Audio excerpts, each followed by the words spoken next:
Hi, my name is Tristan Dix, and I am a guide here at Djuma Private Game Reserve for Wild Earth. We love connecting you to the African bush, and we always look forward to all of your questions. If you want to ask a question on Wild Earth, you'll need to register on the website. Once registered, go to our live safari page and submit a question below the live feed. Catch up with me on Wild Earth.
This program features live coverage of an African safari and may include animal kills and carcasses. Viewer discretion is advised. Yet again, another beautiful, beautiful morning here in the bush, and it is fantastic to have you all on board. I am so excited. We've got plenty of plans today. I'm going to be looking for a leopard, and Steve, who's also in Djuma with me, is going to be looking for the Nkuhumas. Isn't that wonderful? Well, we're starting off at Treehouse Dam, and that's just a small one because I'm going to be heading to Chitwa soon. So I hope you've got your questions ready. So jump on board for your live safari through the African bush.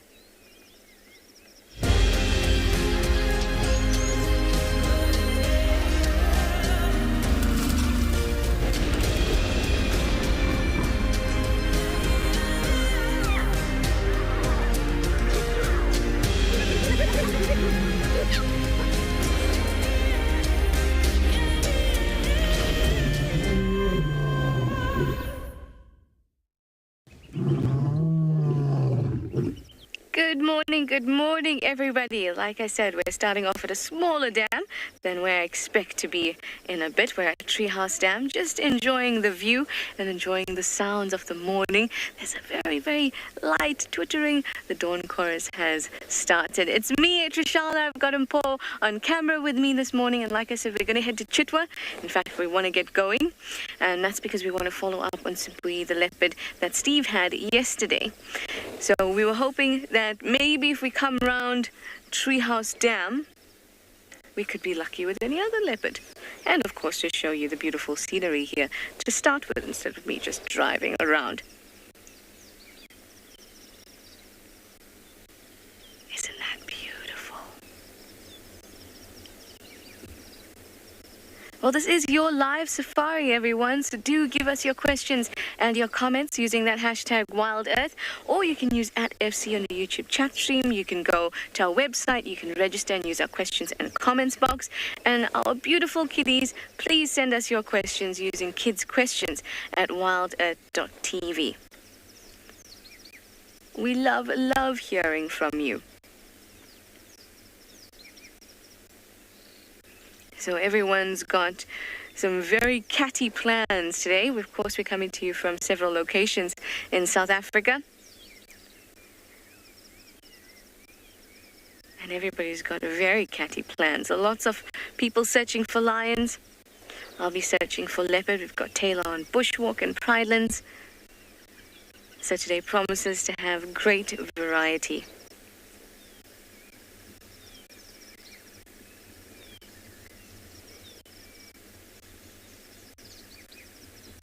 Hear those sounds.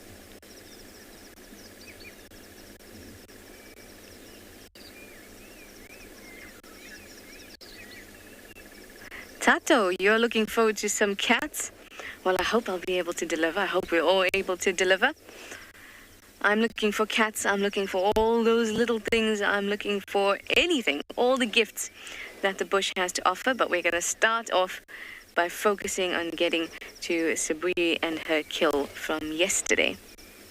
What's nice about a leopard on a kill is that you can sort of be sure of that sighting for a couple days, as long as she didn't drop her kill or decided to move it. So we're going to get going. It's gloomy here.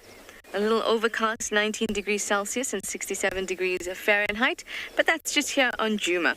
So how about you go off and have a look at what the weather is like at our other locations.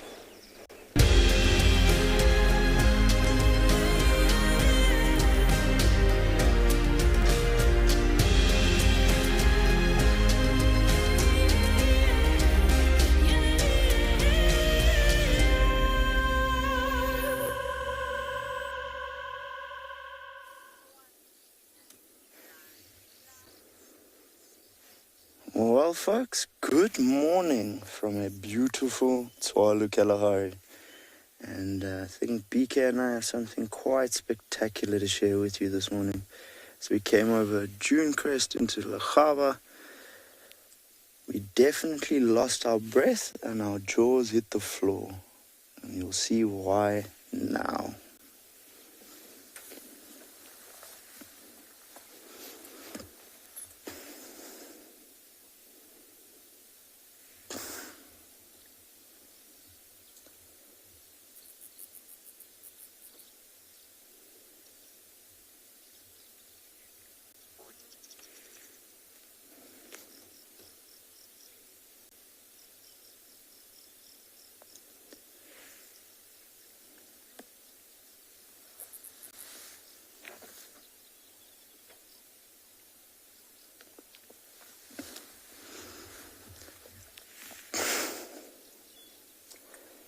don't know if you can see the colors exactly as we do, but to say myself and BK were blown away might be an understatement. It was a very large amount of excitement and photos taken very quickly at the top of this dune crest. Good morning, my name's Josh, I'll be your guide this morning, and the man behind the camera is BK. So our plan for the morning is to go and look for lions. The last time they won, and we didn't win. So this morning we're going to try and see if we can't find them and even the score. But it's a long property, it's a large property, and there's only one way to find out if we can do it. But with a start like that, and those colors, I reckon I've got a good feeling about looking for some lions.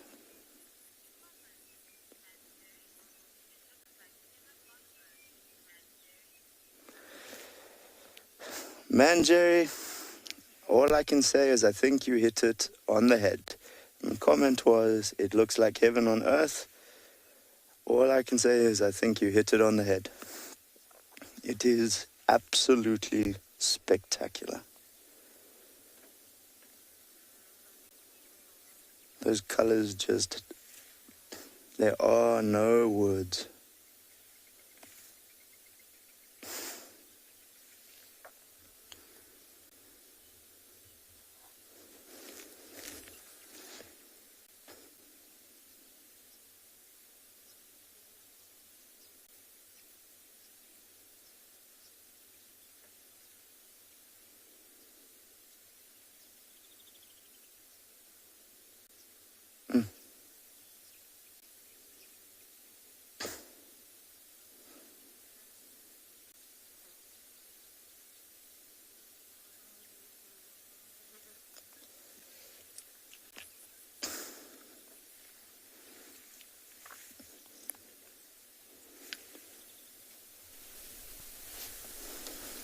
Definitely think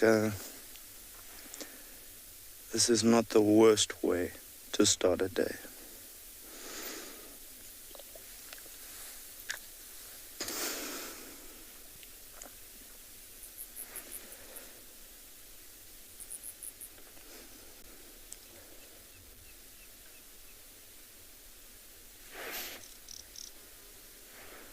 So I think we're going to get moving and drive into that light because I really want to see what's on the other side. And if we're lucky and Mother Nature is kind, we might even be able to share a lion or two with you today. So folks, hop on, sit back, and let's go for a ride.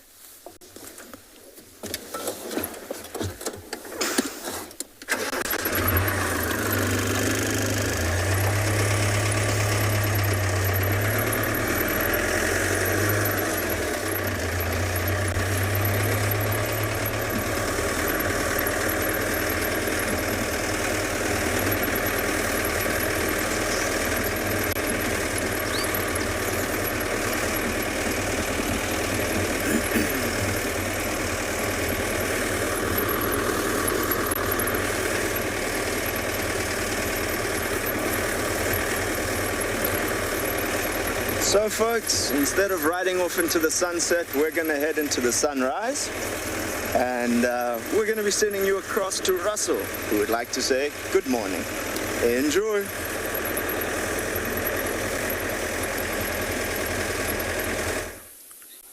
We're coming. Good morning, everybody, and welcome to and Beyond Ngala's Private Game Reserve. As you can see, we've got some impala and some zebra out here in the open. I can see the impalas quite early in the morning are having a time of their lives. And good morning, everybody, to you guys again. My name is Roel, and behind the camera we have got Gert this morning. So we planned out to try and head down to the central parts of the reserve, try and see if we can find any tracks or signs of lions, and then from there we'll see where the day takes us. We're going to head down towards the riverbed. Those impalas are having a very good time. You know, it's also because they're crossing an open area that they don't really feel they feel a little bit vulnerable crossing there. Also, it could also be that it is the rutting season. And if you look up there, we've got a southern red-billed hornbill. Interestingly enough, if you look at its feathers all buffed up like that, it's still cloudy and a very cold morning. That bird is just trying to stay as warm as it can.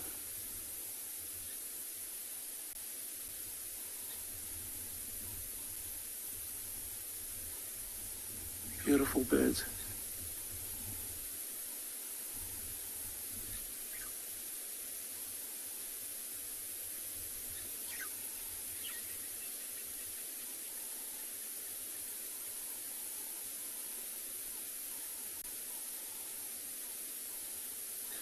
I can see in the background some impalas are still coming out of the bushes, also trying to join the rest of the herd.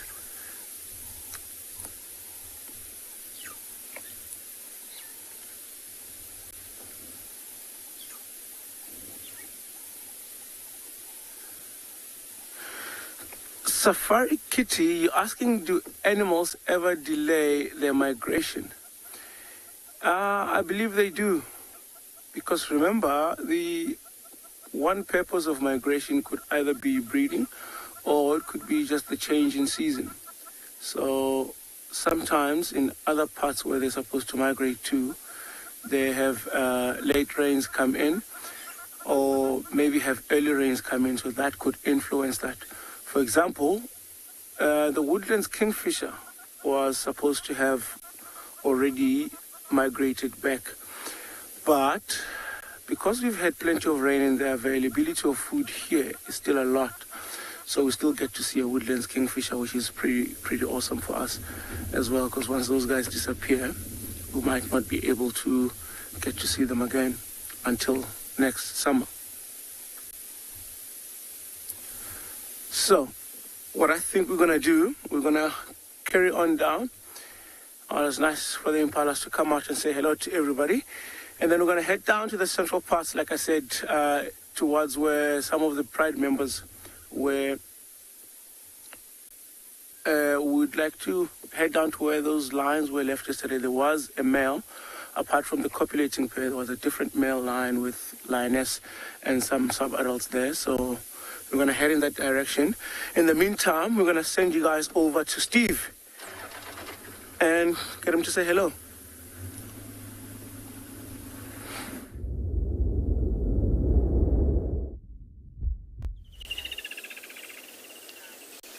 Good morning everybody. Welcome to an overcast and a little bit fresh dawn here in Djuma Private Game Reserve. Apologise for the poll. We have the roof on because it was raining a little bit this morning. My name is Steve, joined by Hannah on camera, and ourselves included are having a little look around for lions this morning. There were lions on Arathusa yesterday, which is to the west of us, so I'm checking all of the familiar routes for some fresh tracks. I wonder if you can get that one on the top of the tree there. There we go. Talk about migratory birds. There's the Woodland Kingfisher. And we're just going to allow all of you to just enjoy a little bit of the early morning songs. Got it.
It's nice to wake up to an owl, Peter. Couldn't tell you which one, to be honest. I like all the bird calls in the morning.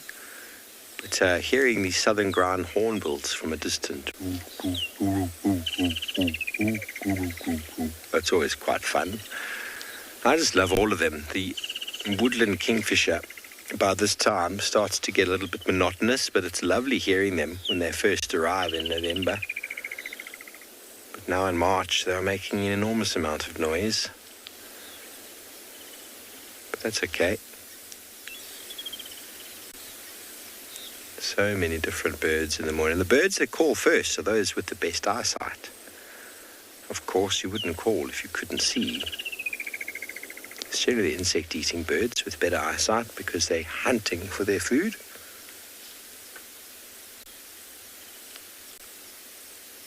Black-headed oriole in the background.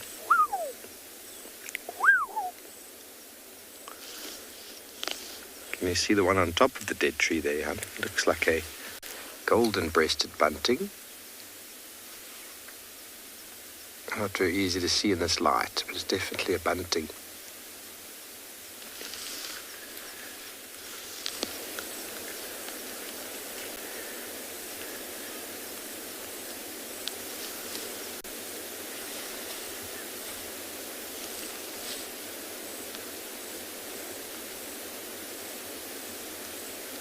The dawn chorus. Birds have survived the night on our way homes in the evening. You often find birds tucked away in the low-hanging branches of trees. And obviously they're prone to predation, genets and cats and snakes and owls. So once they wake up in the morning, they let everybody of their own species know they're alive. Don't you come into my territory. And individual birds that might not have been breeding, if the territorial pair of that area or of that habitat does not call, male or female floater, as we call them, it's hanging around on the periphery, could potentially move in and claim that territory.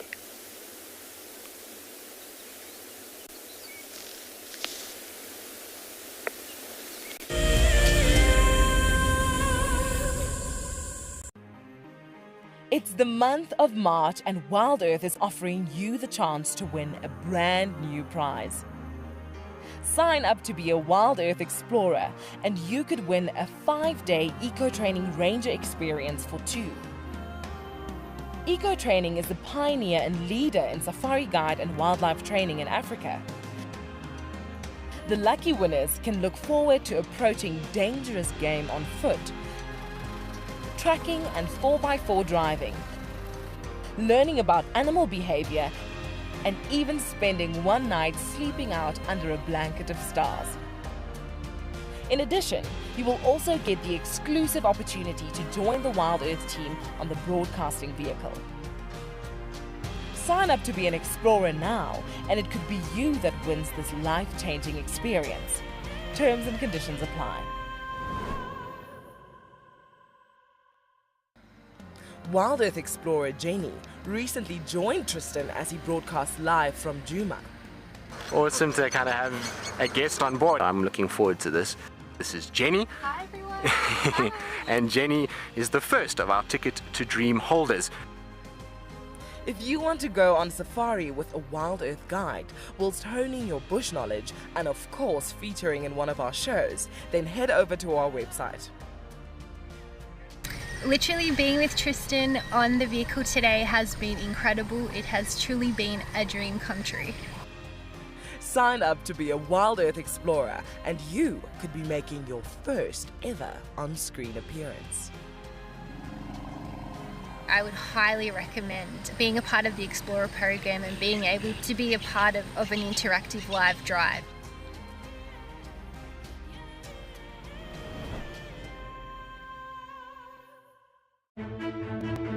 I'm Nikki here at Ambion Ngala in South Africa. I love getting questions from viewers about all the small things within the environment and how it all is integrated with one another. If you want to ask me any questions, please simply register with the Wild Earth website, head across to the Live Safari page, and then post your questions there. I'm looking forward to chatting to you on my next Wild Earth drive.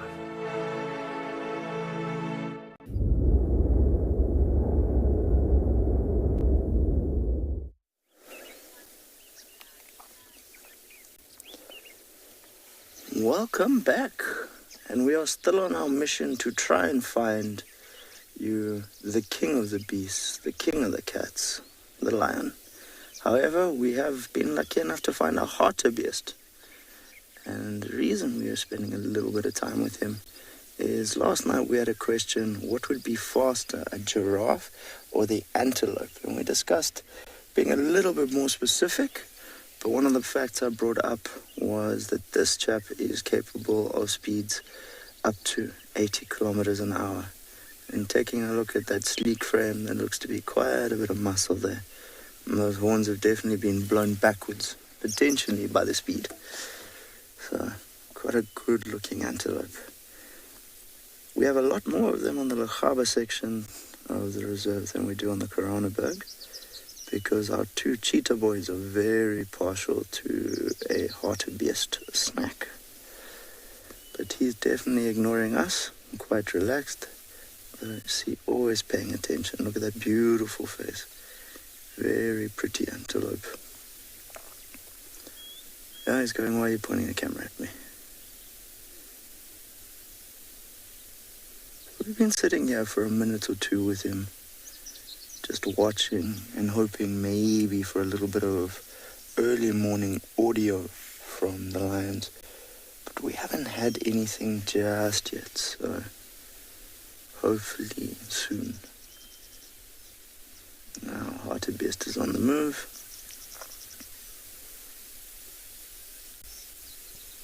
Very distinct antelope. And those curving back horns, that dark color. So we're going to bumble onwards and see what else we can find. You're most welcome to come along for the ride.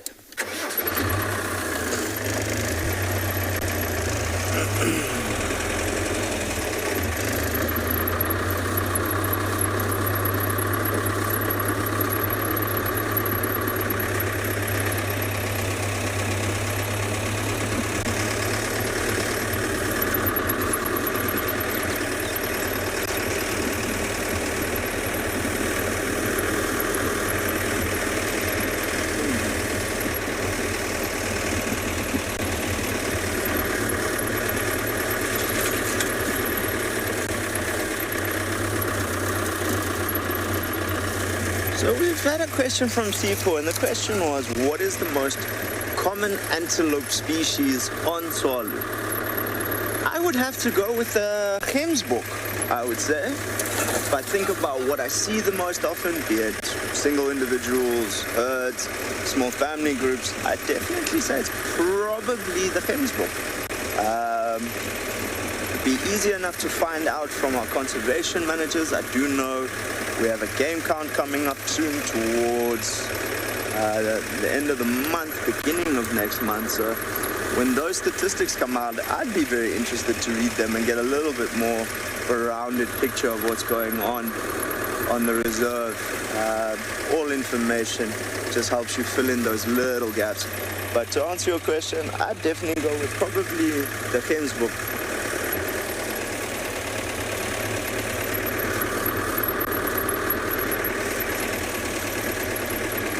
So we're driving along the edge of the koppies here,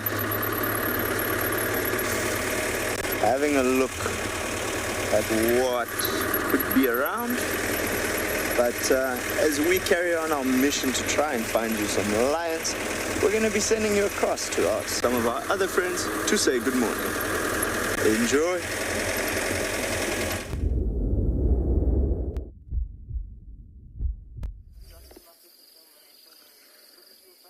And a very, very warm welcome and good morning to all of you. And we were tracking this pride of lion this morning. We had some fresh tracks and we found the whole pride with the two south males here as well. My name is Dewald.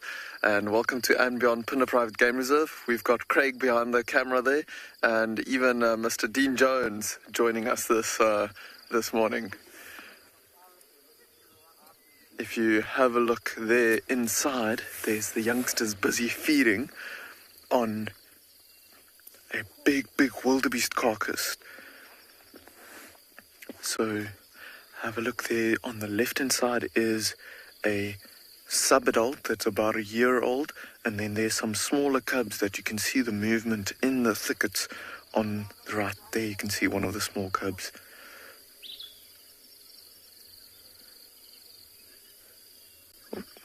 Youngster wants to find a spot to get through the thickets to the carcass. Oh, listen to that. I don't know if you can hear that low growl.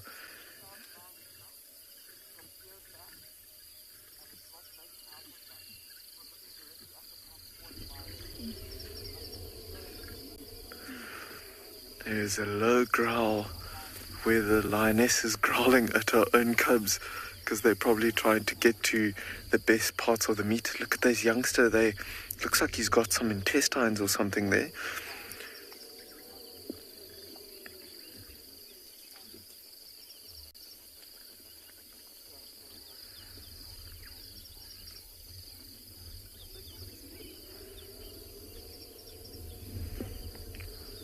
So we were actually following the tracks of the lioness and the 4 small cubs, so this one that's in screen here, and we followed the tracks from almost all the way from Mountain Lodge on Pinder, and we're about 4 or so kilometers away that we tracked them this morning, circling around, finding the tracks, and then we found them crossing the road.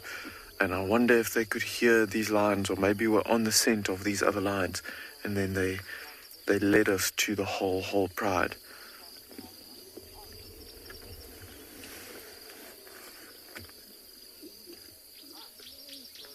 Oh, there's a young sub-adult that's now coming across towards the one male lion here. Look how full that belly is.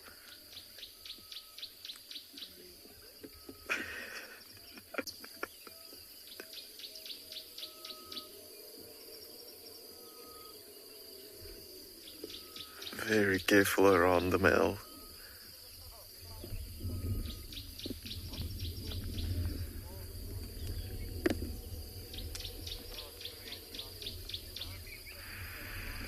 Emily, this is the pride of lions that we know of as mountain pride.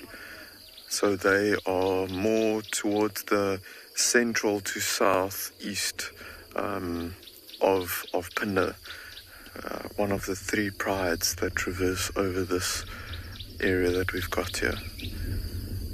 Look at that male. That of those 2 that we've got there are actually two young females.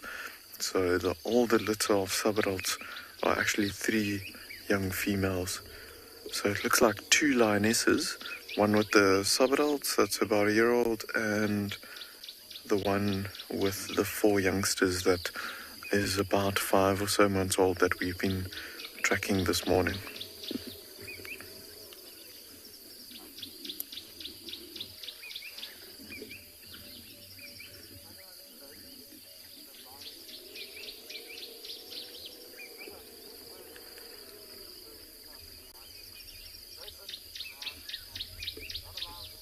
I think the sub-adults and their mother and the 2 males have already filled their bellies with this wildebeest, but with the very small cubs only arriving now, they're taking their turn to try and fill themselves up as much as possible.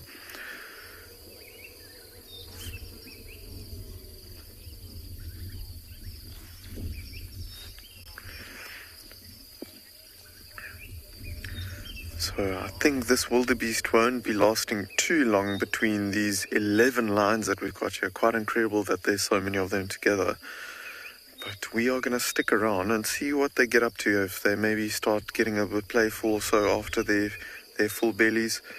But in the meantime, we're going to send you over to Taylor, where she's got some tracking of her own to do.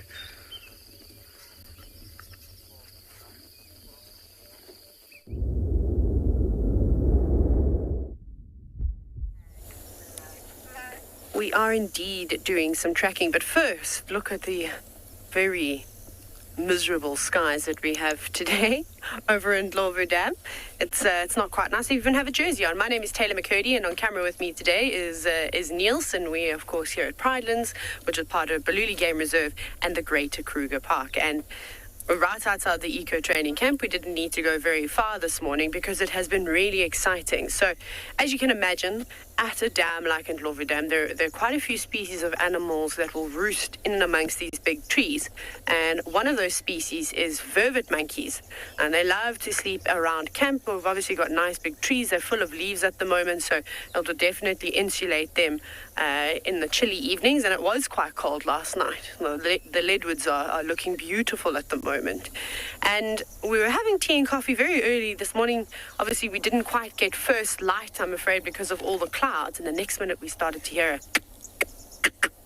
something along that. Monkeys do that sound much better. But they started alarming. I was brushing my teeth, so I wasn't even had really had my coffee. I'm standing there going, okay. So I walked all the way to the edge of camp with my toothbrush in my mouth, and one of the other instructors, Sean, was standing with me. And we had our torches out, and the next minute, we saw a reflection of the eyes. We saw that tapetum flash, and it was a leopard. So come and have a look. This leopard came down from the southern side of the dam. This is where we often come and show you things. And he walked all the way over here. And then I'm going to just creep to the water's edge. You can actually see those are probably the nicest tracks over there where he put his front feet. How awesome is that? So they're quite big. He didn't slip too much in the mud. It's fairly hard here, and lapped up water for a couple of minutes. But you can see the back feet just a little bit further behind. From where I was standing, like I said, it was also still quite dark. He didn't look to be quite big. So I couldn't tell you exactly which leopard it was, but there are 3 different individuals that we see around here that are males. We obviously have Shimungwe, who you have all seen before. I would say he's the dominant male leopard within this area. And then there is another male which we've seen before. He seems to be quite scrappy, quite a few cuts and nicks in the ears, and very, very nervous. And then probably my favorite of all of them is quite a young male, somewhere between 3 and 4 years old or so. He's got the most beautiful blue eyes, and I've had a few sightings of him when we were driving around as well. So it could be either or. I don't really know, but we're probably about 100 meters away from this cat, and it always just amazes me. Cats or leopards in particular are known to be so elusive, but around this camp and at Tswalu Dam, when you're on foot with them, they seem to be more relaxed. Obviously not standing right up close to them, but watching them from a distance. But they're very happy to sit here and drink with a huge amount of people just standing very quietly, in absolute awe. And for a lot of the students, it was the first time that they had seen a leopard. So you can imagine that they raced on out in the vehicles to go and see if they can find this cat.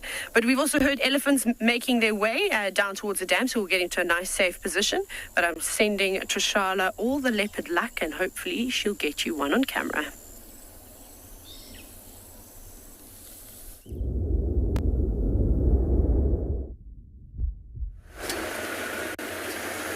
Thank you so much, Taylor. I'm wishing you some leopard luck, because that would be awesome on foot. But thank you very much, because I'm going to need it, because the kill is no longer there. So Sabia's kill is no longer there, and there are some lion tracks around that area. In fact, around the whole of Chitwa. Across the dam wall, in that area towards where the kill was, right there, there's lion tracks as well. So it's very unlikely that she's still in that area. Like I said, the kill is gone. So I'm going to need that leopard luck, Taylor. Nonetheless, I will still be searching for some spots. Maybe just spots of a different kind, different individual spots. So I'm now going to check out an area where I know Tandi and her cub Maribs usually hang out in. I mean, it's a good bet. So I'm going to look in this area, and maybe we'll get lucky. If not, Chitwa's always great for elephants. The last 2 times I've been wanting to see elephants, it's been on Chitwa. So I'm happy either way. I am. Plus, like I've said to you before, Chitwa is like a magic box. Or at least I like to think so. These most amazing things can just show up.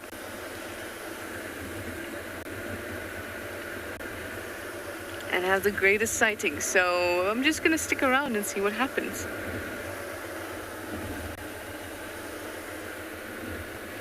I see evidence of elephants. Lots of broken branches, but they don't look terribly fresh. And I don't see tracks. Although there were some nice elephant tracks on Gari Main, which is just to the north of me at the moment. It's Djuma's southern boundary.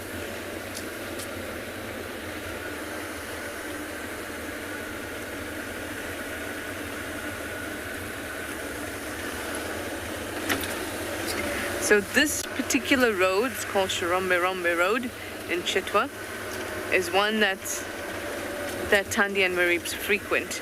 So I'm trying to look very, very carefully. Even this other link road here is another one that they use, and this dip is through the Milwanini. So while I go through this dip, I'm going to send you over to Dierwald and see how he's going and what he's getting up to.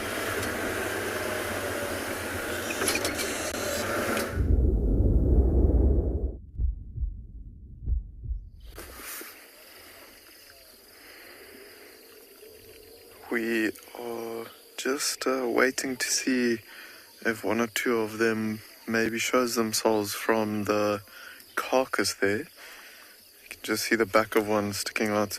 So I think they killed the wildebeest just out in the open here and then pulled it into the thickets there to avoid vultures and the scent being blown all over the place, especially with these small cubs around. Don't think these lionesses would enjoy another pride of lions or some scavengers like hyena to come and find this. Look at that one, just his tail flicking, trying to chase away maybe like a biting fly or so on the back.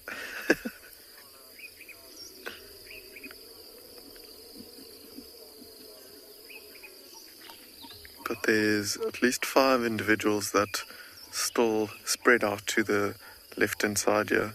There's a male lying down, a sub-adult,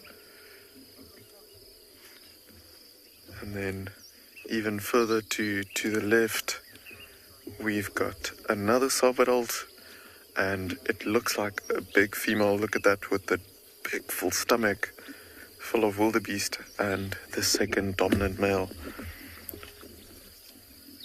The Bayala Male Coalition that is in control of this pride and the Bayala Pride in the western corner of the reserve. I can't actually remember the last time these 2 male lions have been with this pride. I think it must have been somewhere mid-February the last time that I can remember. It's quite a while. Look at how full those bellies are. They are 110% just going to be sleeping in the shade here this morning and this afternoon. See this, this male is the one that doesn't have the scar on the eye. The one to the right hand side that we were with earlier has quite a big scar on his eye there from fighting with his brother at some point.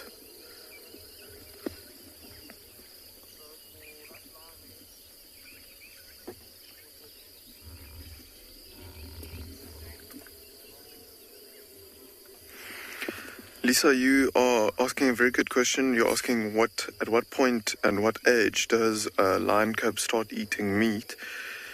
So, Lisa, it varies from pride to pride, I guess. But the general age is around 3 months to 2.5 months to 4 months. I think 4 months being quite late. And I think the lions would probably introduce them to meat early on if it wasn't for the cubs being so vulnerable when they're small. So the first 3 months, these youngsters that we've got here would have been hidden in a den site of sorts and would be relying on their mother for milk.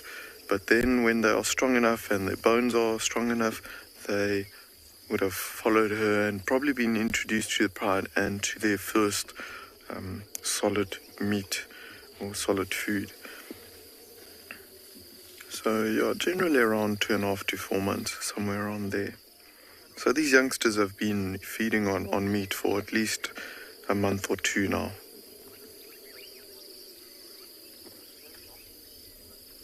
Look at the tail just flicking around.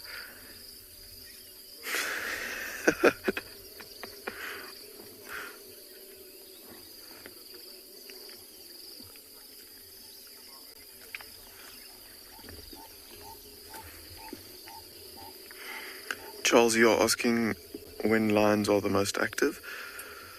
So it depends really on temperature and so on. As I'm sure you've seen before on all these live safaris that we bring to you, that they can be very, very lazy when it's very hot. But when it's cool, they can be quite active during the day as well. But I think the majority of their time, they are active at night. They are super big predators, like you can see, and I think at night they've just got a better chance of sneaking up on some animals and hunting. So they are seen as mostly nocturnal more than anything else.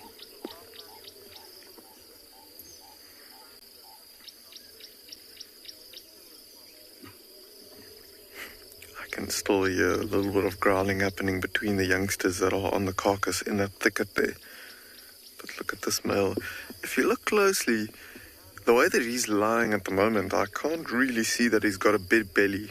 So I know for a fact that he was not with the rest of the pride last night, because we saw him on a little section that's quite a distance away. So he joined this morning as well, and I wonder if he's waiting and maybe a little bit nervous to go close to the carcass there, because these lionesses, I think they can sometimes smell the other pride that they go to, and these males can be a little bit nervous between them.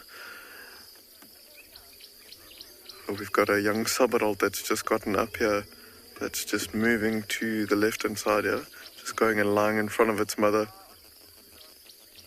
Oh, that does not look comfortable on that little ridge there.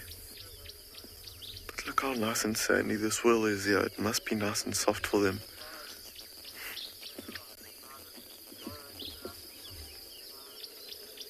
Maybe the angle is a bit better on its full belly there. You can see how quickly it's breathing. That full belly must be a little bit uncomfortable. But I think these lions are enjoying the cool morning that we've got here at the moment. But I can feel the sun is nice and hot, so it's going to be a hot day. In which case I think they'll look for any little bit of shade that they can.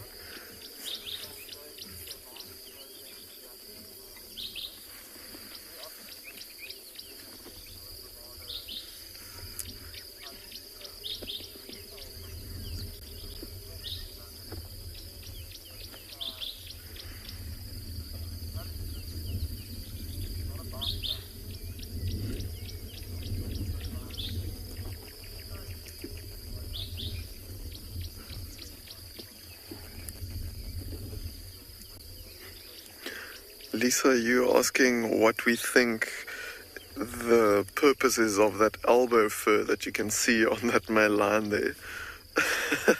Lisa, I don't think it really has a purpose. Maybe it's because I think it's just the testosterone and just the fact that they're males, they grow that fur there. It's probably like us humans. I don't know what the purpose is of chest hair either. It's just something that men have, and I suppose it could be something of how they evolved over the years. Maybe it was colder at some point in this part of Africa, and they had maybe longer fur, or more, the mane stretched out a bit further. Like some male lions have fur, the mane going down all the way to the belly. So I don't know if it has a particular purpose of.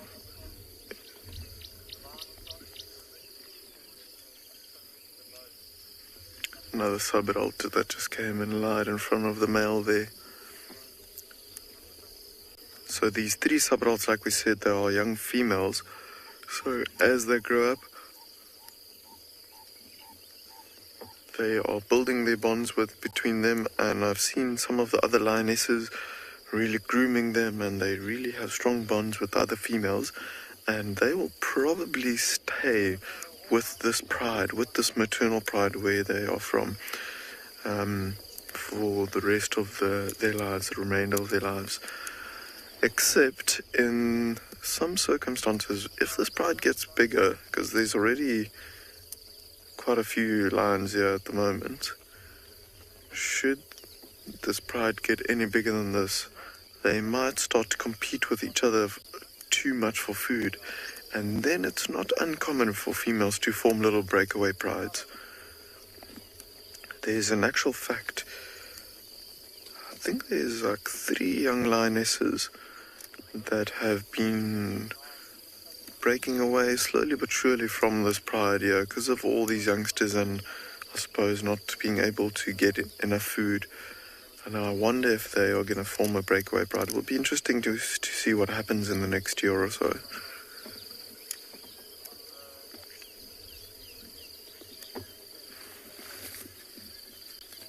Look at this one, how its tail is like stretched out straight away from its body.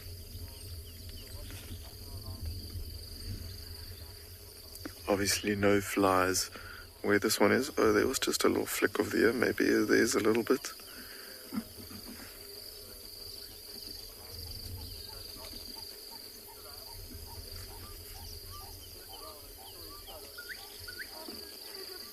Hear the gorgeous bushrat calling in the background there.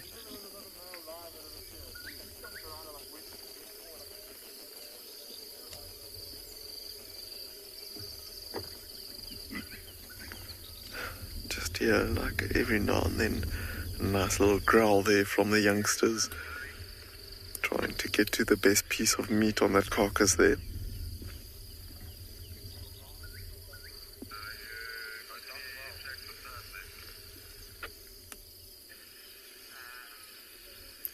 That male just repositioning his head there for a moment.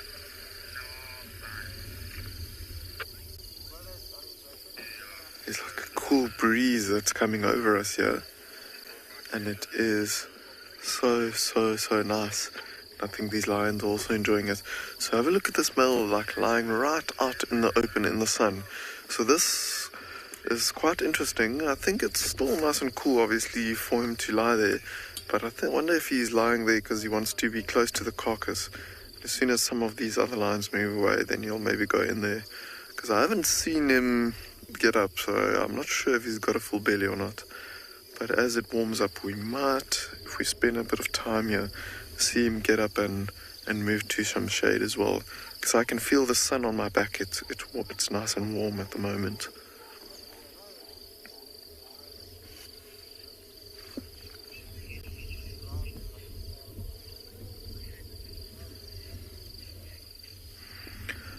But while we wait to see what this male lion gets up to, and if the rest of the pride will keep on feeding, we are going to send you over to Steve, where he had some luck with some other cats.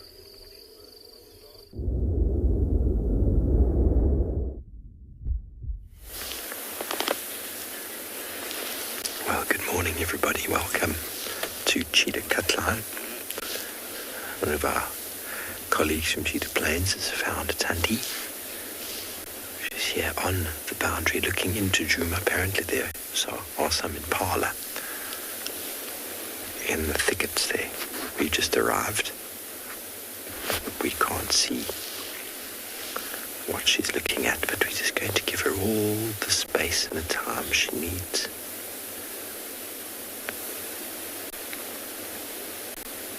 See how she uses the road to move silently, and then because she's hidden just behind the grass there, she's actually nearly invisible.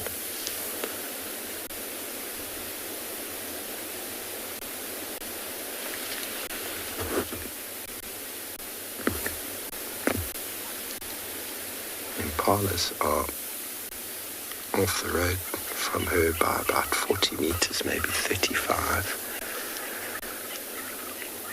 Just in the long grass. Some of them are on top of a termite mound.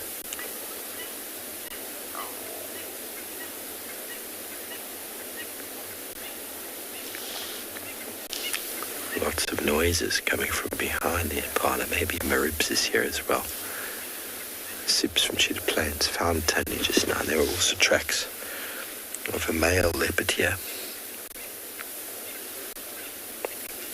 Actually right here underneath my vehicle. Tracks of a male. That would be him. So he's probably there causing chaos. Look at her intention. The impala might get spooked by something on one side. And they might run towards her. It's a very interesting strategy, seeing leopards and lions stalking on the road and using the cover that the road verge can provide. It's essentially just a game path, everybody, that they will use. Game path, natural occurrence of tracks that animals have created to and from water. And so these leopards have adapted to use them, so have the lions, the elephants, rhino, to use them as natural pathways for moving. Obviously facilitates silent movement and also facilitates quicker movement. You might hear other voices. As I said, we are joined in the sighting. The impala are looking in this direction, but I don't know if you can hear the birds from the other side of the impala. They are not happy. Maybe Tandy's trying a new strategy. Send Maribs in on one side, chase the impala towards her, and then she catches them. Very lioness sort of strategy. You don't often see leopards doing it. She's known to hunt on her own. Very efficient, effective hunter. She's got the patience to wait it out.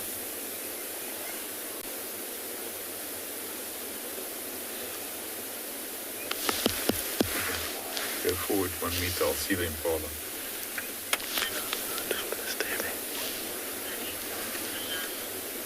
Salaha, her coat is stunning, isn't it?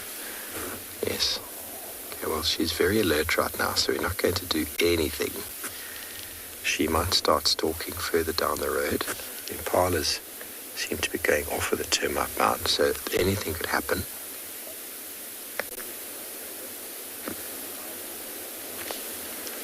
She's almost doing her mongoose stand now. Okay, here she comes. See how she uses the road? Silently. She's going to walk right past me. This is all her doing it on her own. Isn't that amazing, hey? Now she's going to go in at this angle. There she goes, yeah. She's going to change angles. Going to run around now. Sips is going to go that side. We're just going to reverse back and see if we can see where she's headed. She's going to try and get the impala from another angle. We'll try to stay on the road. She's probably cut through for the road just here. How cool is that run past? Clearly there's no influence. She runs right past us as if we weren't even there. Tandy and I are good friends.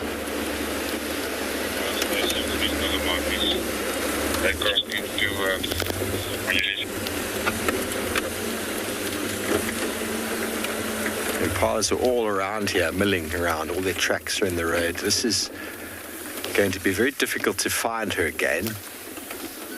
But that is the way it works. We probably next thing we'll hear will be alarm calls. Don't know if we will actually physically spot her again now.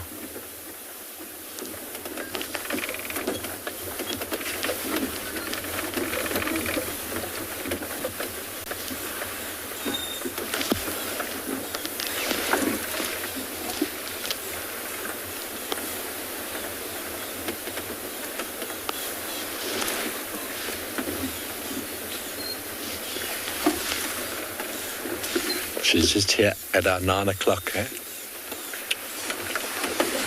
I'm just going to stop right there. Okay, Okay, so she's trying to predict the angle the impala we're going to move off from.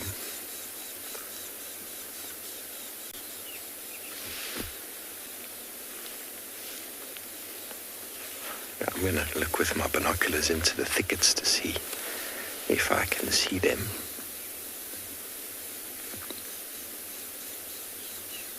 Very calculating, everybody. Her detection of movement is very, very good.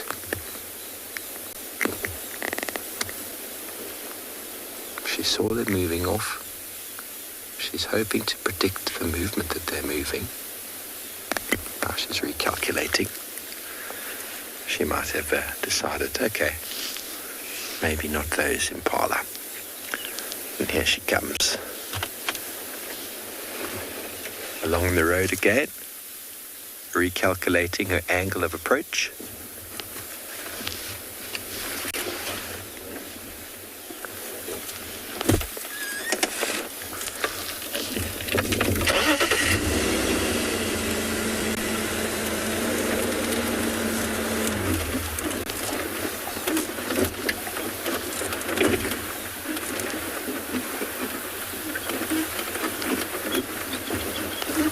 Squirrels are alarm calling, and now it looks like she's decided. You see the change in behavior because the squirrels are shouting. The tail's changed, the body language has changed slightly.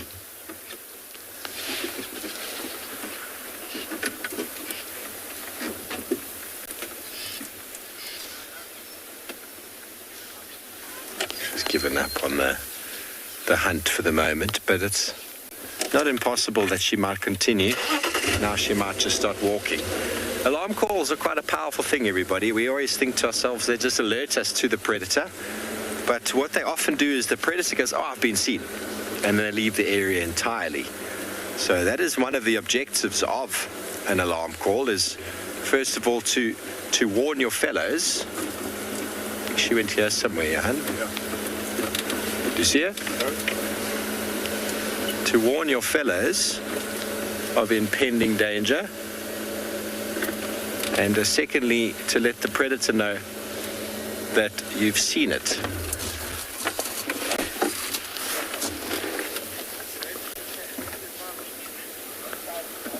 Okay, well, we're going to try and relocate on this beautiful cat, and hopefully she catches herself a meal.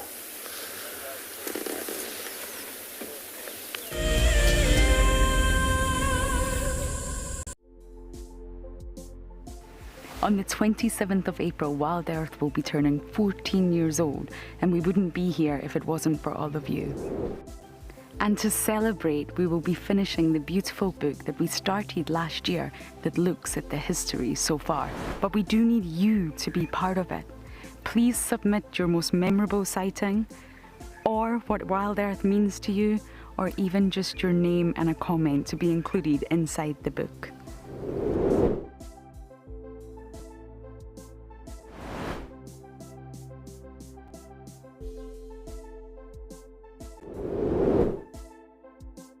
Head over to the website to add your name and reserve your copy. We are offering a 20% discount on all books bought before the end of March. And a big thank you to all of you who have contributed to the book so far. Our lives are dictated by alarm clocks, traffic jams, constant multitasking, and countless distractions. The wilderness is where many of us feel the most human. On a bushwalk, we become part of the natural landscape. As you step off the vehicle, everything comes alive.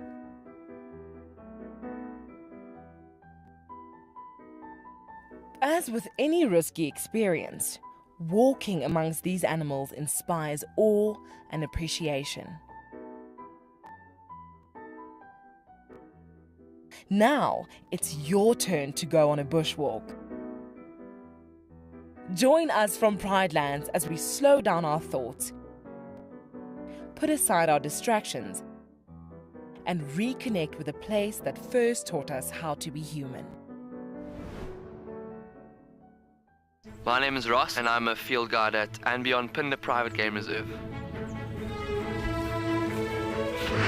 I love getting questions from guests on Wild Earth because I love sharing and learning information about nature with new people, and it also makes me feel like you're all joining me in real life.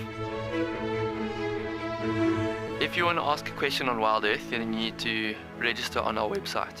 Once registered, go to our live safari page and submit your question below our live feed.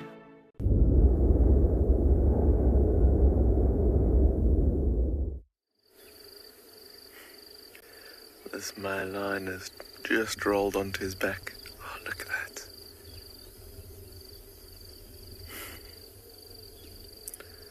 I think he's getting a little bit hot in the sun there. My goodness, how beautiful he is.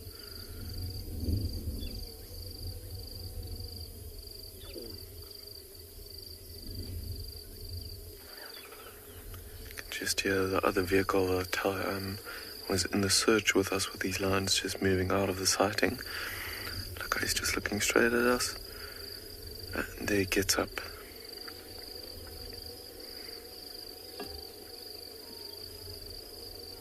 Wants to go to the shade. Let's see if there's some interaction between him and the other lions. He is such a big boy. He definitely ate a little bit of something. Got something in his stomach there. Just coming and lying on that nice sandy patch in the shade.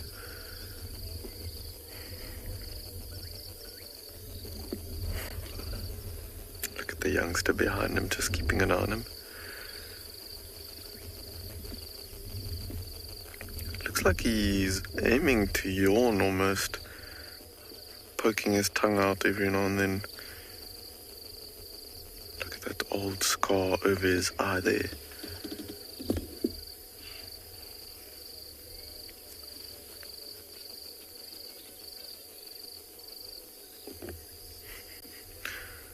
Youngster rolling around in the back.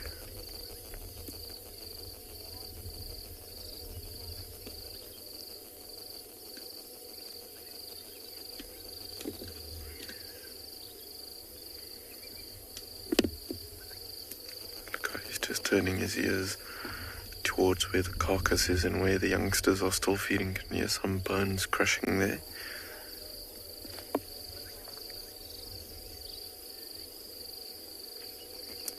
Yeah, he just pokes his tongue out every now and then. I think he's got a yawn coming.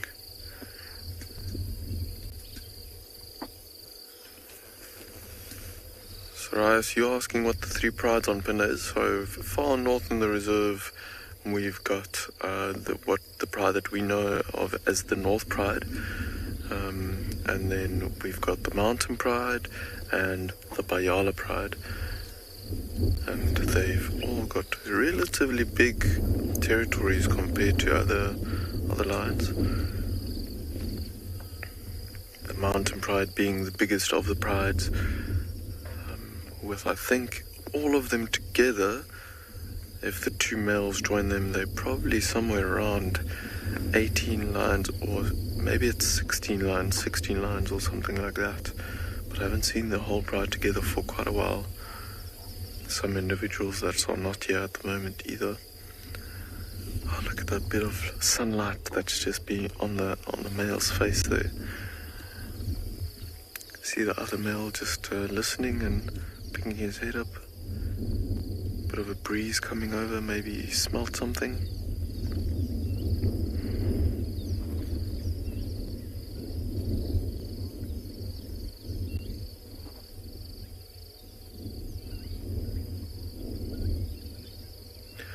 We are going to send you over to Steve while these lions are settling down, where Steve's leopard is looking to have some breakfast.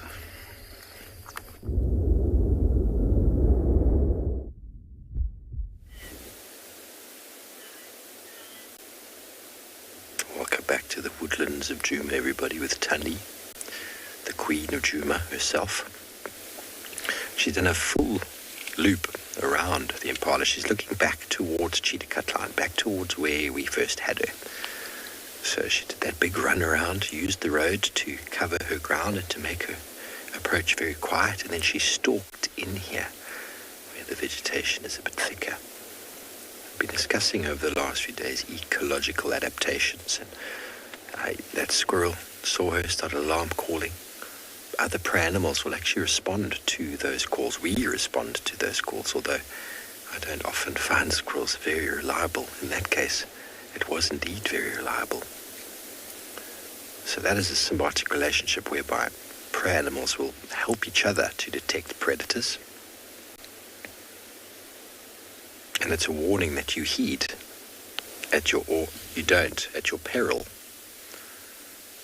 Alarm calls are a very important element to the survival of many of these animals, and if they don't know them or understand what those alarm calls mean, well, they get eaten.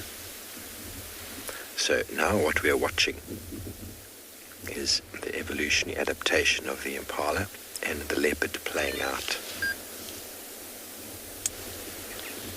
The leopard's using its camouflage, its stalking ability, her patience, the cover the vegetation provides to try and catch up with those impala. Now the impala are using the cover as well. It's not always to their advantage, although it does help when it's quite dense. Their movement of their hooves quite perceptible to the keen eye sense or the senses of the leopard, and their movement. That's why some prey animals such as the duiker, steenbok, bushbuck have got that freeze and flight strategy, a strategy that has evolved to thwart the keen senses of a leopard. Those animals will run off a short distance and then stand very still, like a scrub hare, for a very long time. And it requires a lot of patience from a leopard to see through that deception. Impala don't have the same freeze and flight strategy. Their objective is to be able to sprint quickly, get lost in the crowd, but their senses are also very, very important with their hearing and their smell. Ashton, what is a leopard's hunting style? Is that what you asked? Leopards are stalkers. They need to get as close as possible. The camouflage allows them to get as close as possible. The disruptive camouflage, we've got color vision, so we can actually see her there in the long grass, but her slightest of movements and even the shape of her ears make her stand out to the herbivore. That is ingrained in their brain, that shape is danger. It's why when we see leopards go up onto termite mounds, they go flat. They lower their ears, because as soon as an animal sees that shape, I mean, we all know it from marketing, the Mickey Mouse sort of Mickey Mouse shape. Everybody knows that. So imagine that sort of shape, which indicates a lion or a leopard's head, is ingrained in all these animals' sort of psyche to mean danger. So leopards are ambush specialists. Their quiet padding through the long grass enables them to get as close as possible. If you've ever leopard crawled before, something we always used to do as kids, to get as close as we can. The leopard is the expert at leopard crawling. They invented it, hence the name. Using cover to their advantage. Soft padded feet with protractile claws, meaning the claws are inside, protected from damage and getting blunt.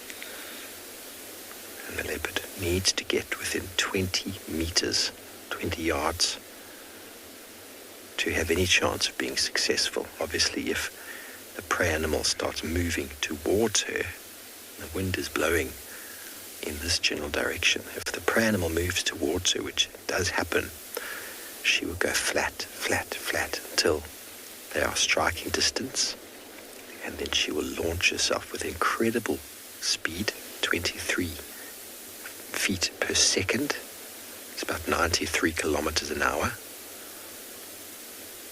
Can cover a very short distance very quickly. So that adaptation of the leopard is incredible, but all of those adaptations aside, the leopard is still only 20% of the time successful, because as the leopard has gotten more adapted, more camouflaged, quicker, more stealthy. So the prey animals have become more in tune, more aware, more vigilant, quicker. Impalas are spring-loaded, which means from a standing start they can jump very high in any direction. You know that feeling you get when something startles you and you feel like jumping out of the way? I'm sure you've all felt that feeling before. Well, impala can do that. They can physically jump left, right, backwards, up. It's quite an incredible thing to see. And that ability to spring load and jump often saves their lives. That's why a leopard wants to get as close as possible. Because once it does get that close and it launches itself, those protractile claws extend, coming out of the sheath, and then ideally try to latch onto the skin or body parts of the prey animal, and then quickly try to move to the throat or neck area to try and subdue the prey animal. Craig, we watched Hukumuri once outside of a termite mound, a burrow for a warthog. We did a unscheduled broadcast. We actually exited the show and did that broadcast, and we sat for 1 hour and 54 minutes. Okay, she's seen something. 1 hour and 54 minutes with the camera trained sort of like this. We could only just see his face. He was looking towards us. The burrow was between us and him. And at 1 minute 52, 1 minute 54, should I say, an adult pig came out. And then almost immediately a second adult pig came out, yet Hukumuri stood his ground flat in the grass. And then moments later, a piglet emerged between the two adult pigs, and he just exploded into action. I'm sure that broadcast is on YouTube somewhere. He exploded into action and caught that pig behind the neck and killed it pretty quickly. But we sat in high tension anticipation for that entire time. And imagine the leopard who sits in that heightened state of getting ready to go. If you've ever gone for a sprint before, 100-meter dash or 100-yard dash, and you sit there waiting for that cannon to go off for you to go, try go into that position and get ready to run, and do that for 1 hour and 54 minutes and see how tense your body becomes. That's what these cats go through on a daily basis.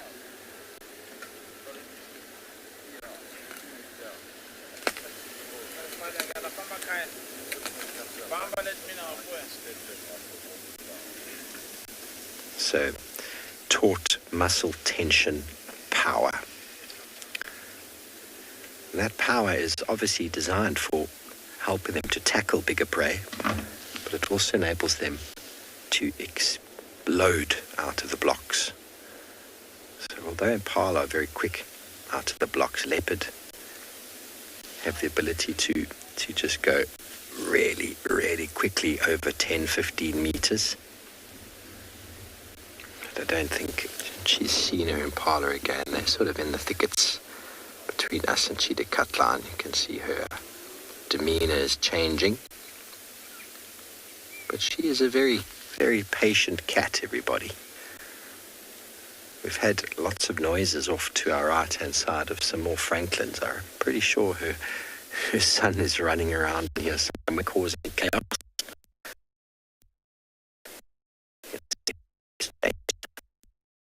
Okay. Otherwise we will lose her. We're giving her as much space as we can.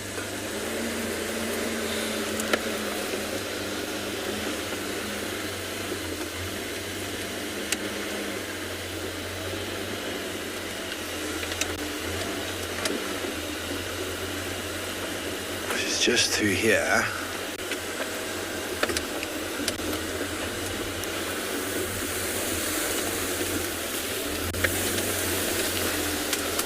Got her just off to my left-hand side. soon as we see an impala or her body language change, we will switch off.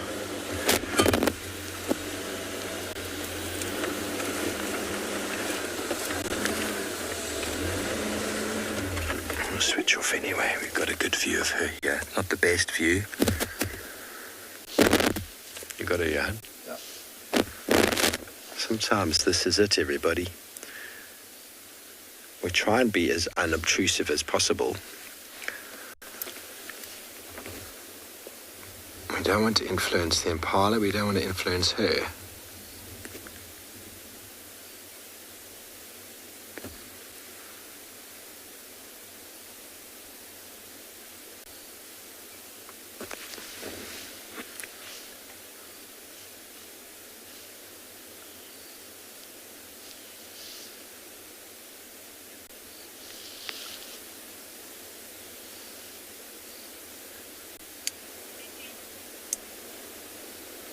We're going to stay right here with the Queen of Djuma.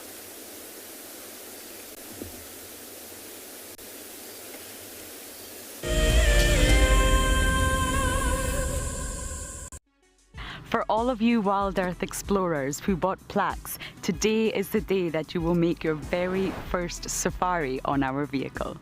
Because we are quite remote here in the bush, they have taken some time to arrive, but I am happy to say they are here and they look great. Marcel has spent the day attaching them. Let's take a look. Before we mount these nameplates, we just give a light dusting of green paint. This is to better match them to the color of the vehicles and also to decrease the reflectivity of the metal and thereby staying sensitive towards the animals. Bumbo crew. Hopefully, Dan Black, Liesel Apgar, and Alicia George. Well, it's time for me to get ready to take you all on a safari. Let's go.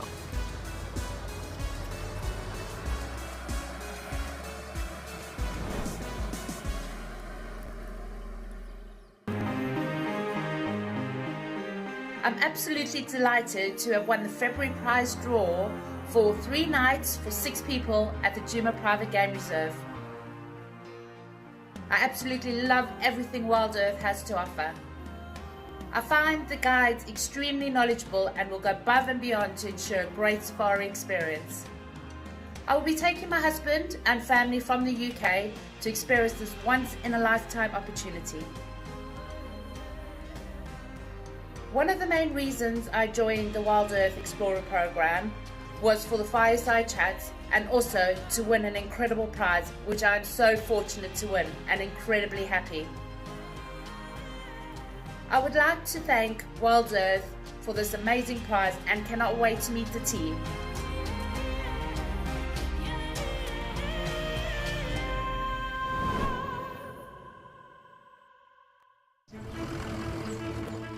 My name is Taylor McCurdy and I work for Eco Training.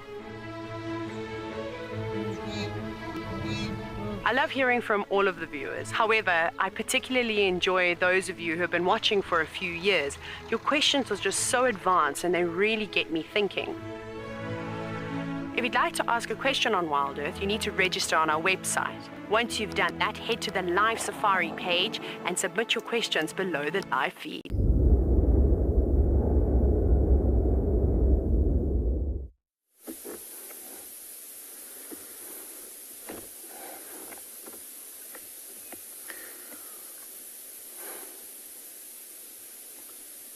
If you look in front of your screen, we have 2 woolly-necked storks. And earlier on when we were here, see where they are. They're looking for potential males. Because this riverbed has been flowing for quite some time, we have plenty of water. There's a lot of frogs along these dead trees inside, and some of these frogs are buried underneath the sand a little bit. I think these storks can see that. We saw one earlier on here that had a frog and its mouth that had just dug it from underneath the sand.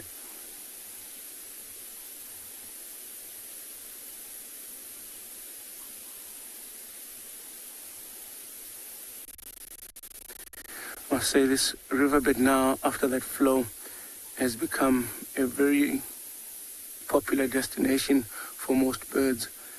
So if you keep driving down along the river, you'll get to see a lot of bird life. Earlier this morning we had a pied kingfisher and often saddle-billed storks as well. Sometimes you get to see hammerkops in these little puddles looking for fish.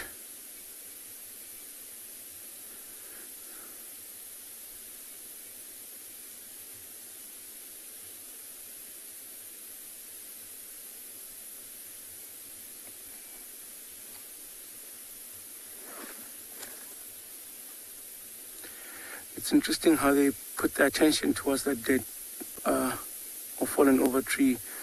You can see there's a lot of stuff that hooks on when the water flows. So maybe in there could be some insects, there could be some frogs, there could be a lot of stuff. And I can see sometimes also get some birds that land there, also maybe looking for something to eat.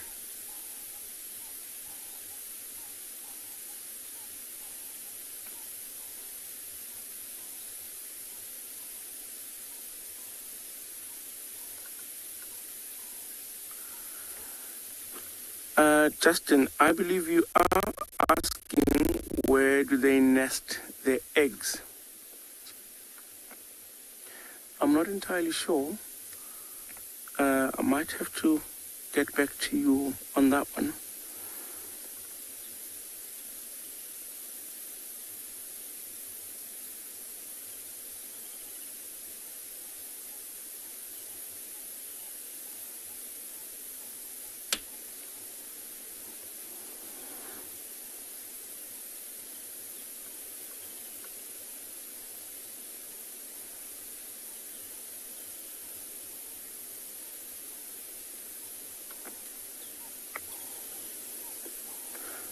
If you look at that one there, found something.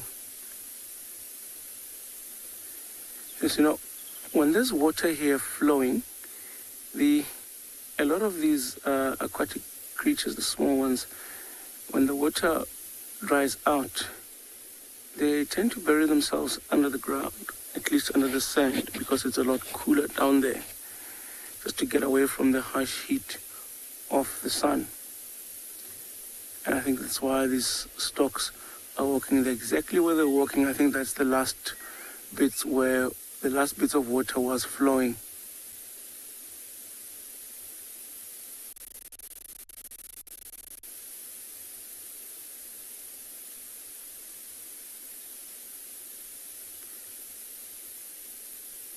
You can see the other stork busy cleaning itself and preening itself.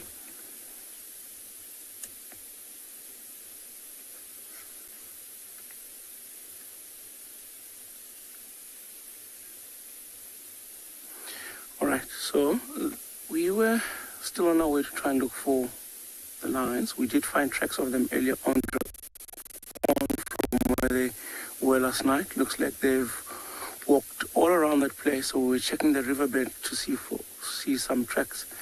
And in the meantime, I'm going to send you guys over to Taylor, and who's got something interesting to show you guys.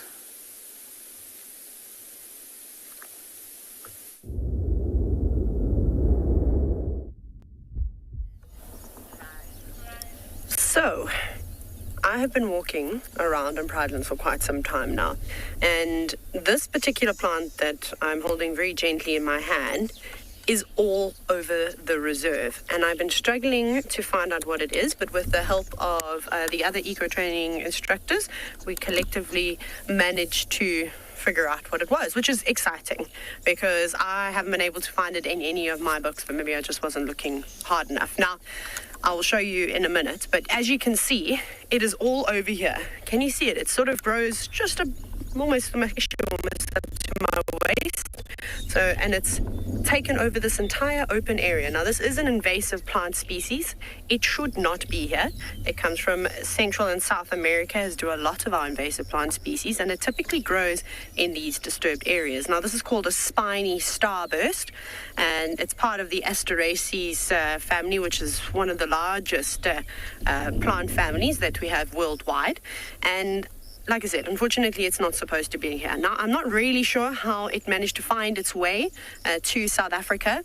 However, I suspect that because it is a plant that is associated with a lot of crops, that maybe it would have come in when I don't know, animal feed was being brought over, so especially around when the British soldiers were coming down to South Africa to fight in the Anglo-Boer War. Yesterday we had seen the blackjack, which is also an invasive species, so maybe it came in teff or lucerne or ote or something along those lines.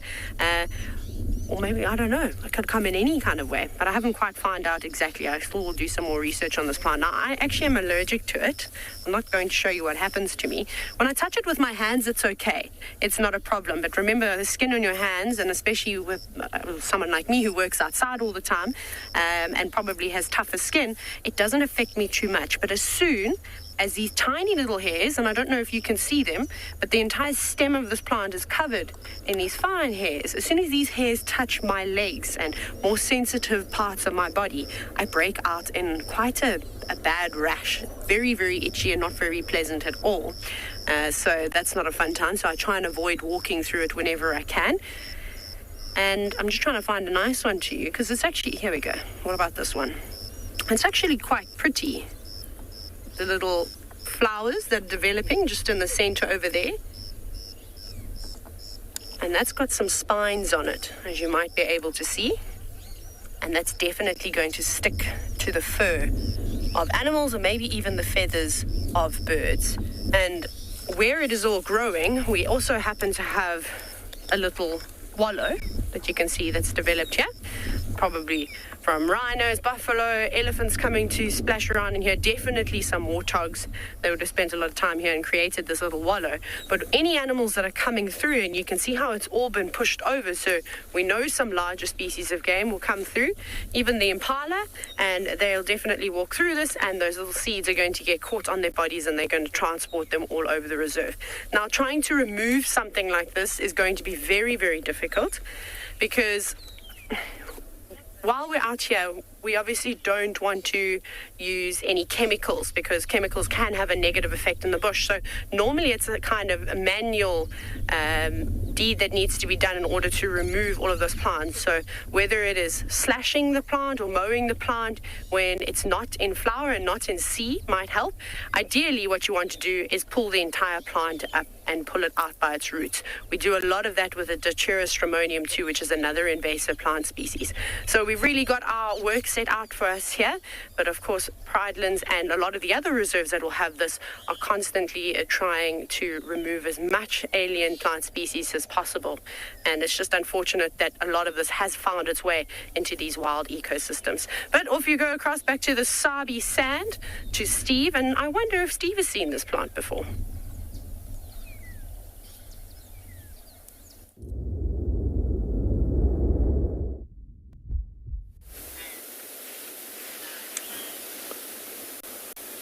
Welcome back, everybody.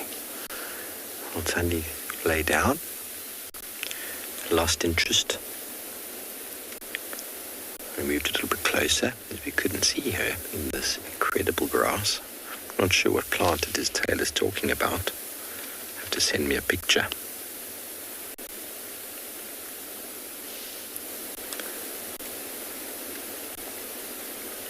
But one of the things that we learn when we come out here into the wilderness and learn from the animals is how to enhance and live with all of our senses.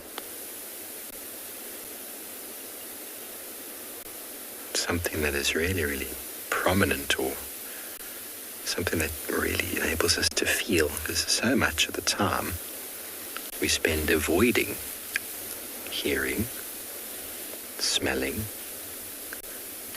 and physically feeling. And a really nice little quote or something that I received the other day called The 7 Wonders of the World. To see, to hear, to touch, to taste, to feel, to laugh, and to love. So by enhancing your senses, make you appreciate little things in life so much more. And the animals out here are constantly alert to all of those senses.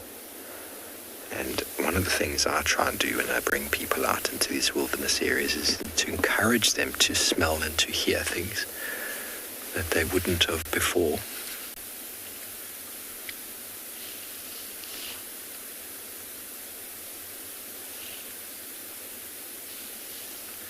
And seeing as we can't see our leopard anymore, look at a bush willow, a large fruited bush willow. Interesting enough, in Afrikaans it's called a raasblaar. And the raas means to make a noise, doesn't it? I've never heard them making much noise, so I'm not sure where it gets that name from.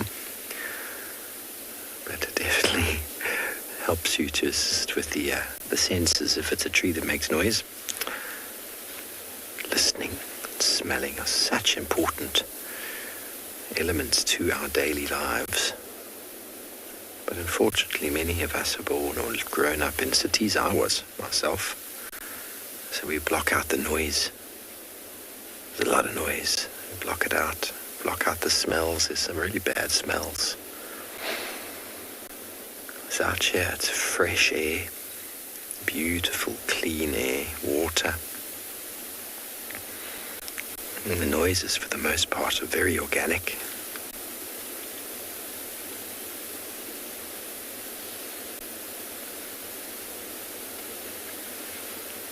Not very noisy this morning, it's very quiet, but have a look at how many leopards we've probably driven past.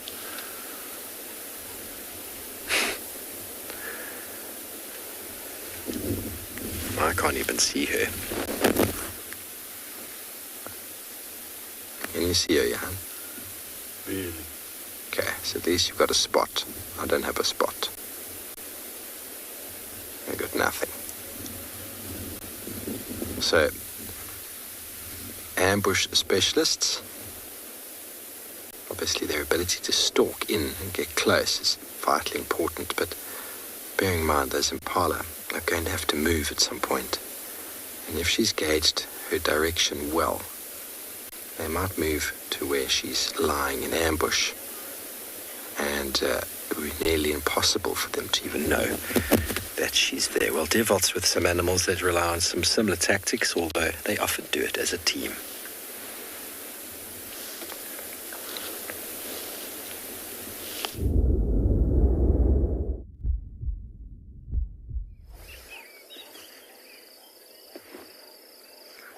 Some of the young cubs came out a little bit earlier and came and just played a little bit around the males and these sub-adults, but they've gone back into the thickets where I'm sure their mother is lying down.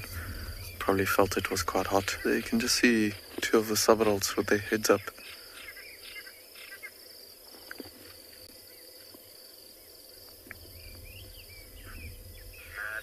Black behind the ears there. Putting her paw against her sibling there. Almost holding her.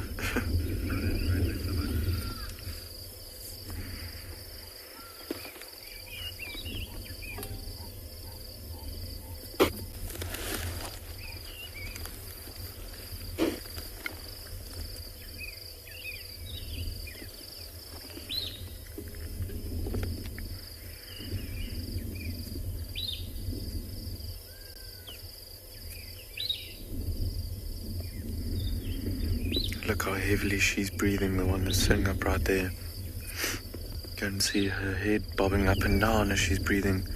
Sure, this full belly is producing a lot of heat, all that digestion. It must be quite uncomfortable to breathe. You can see how the mother there is also breathing quite heavily and deeply. It's stomach moving up and down quite quickly.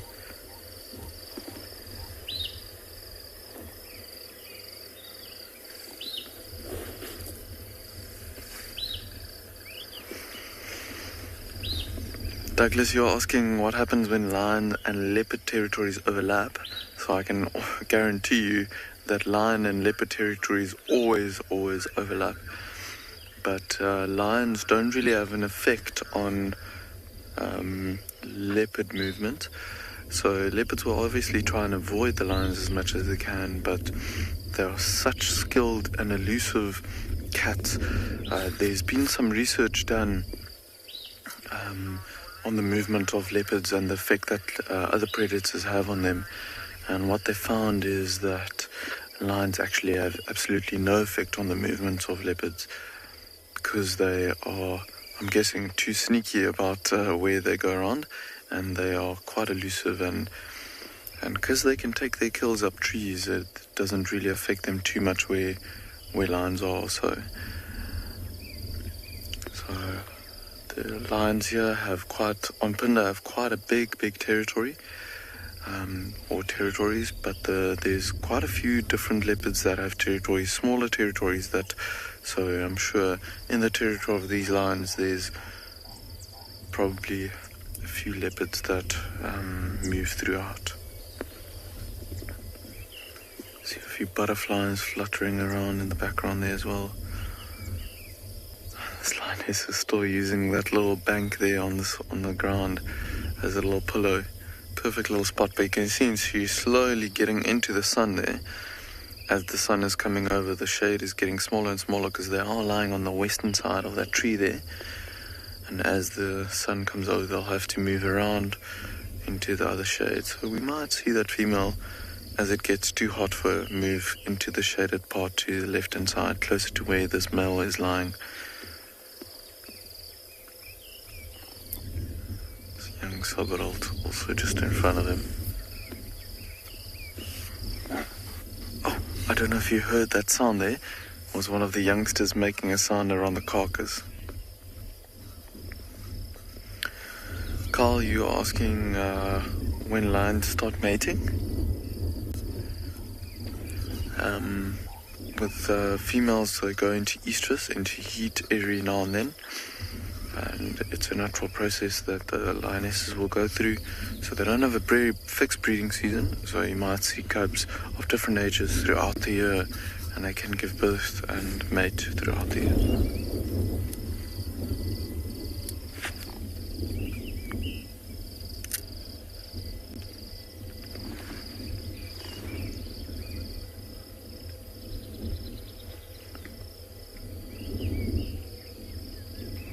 Can see the one youngster just a little bit to the right of these two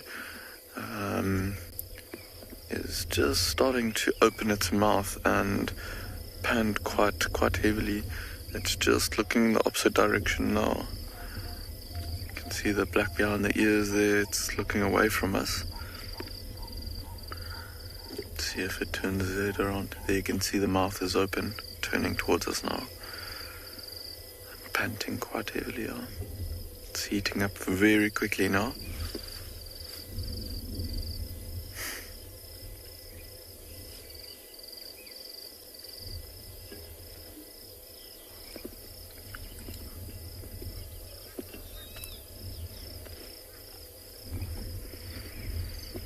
You can see the younger lions have a lot more energy than the adults, sitting upright, looking it around, not really falling asleep as quickly as the others are.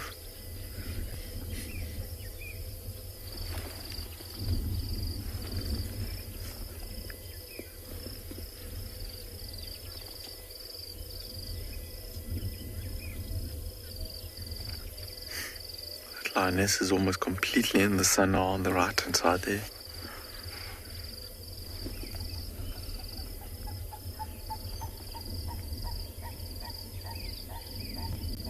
Hear the purple-crested tarako calling in the background there.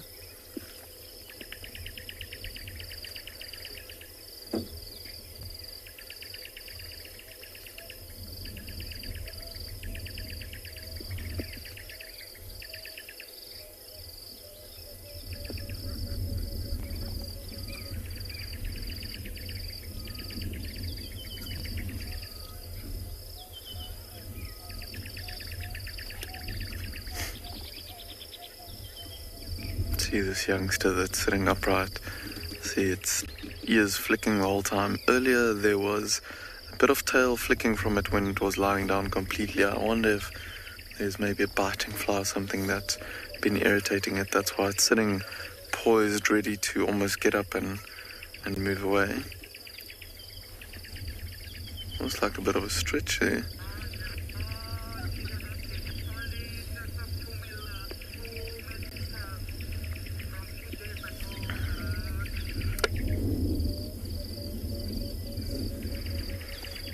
The light catching its face there as well.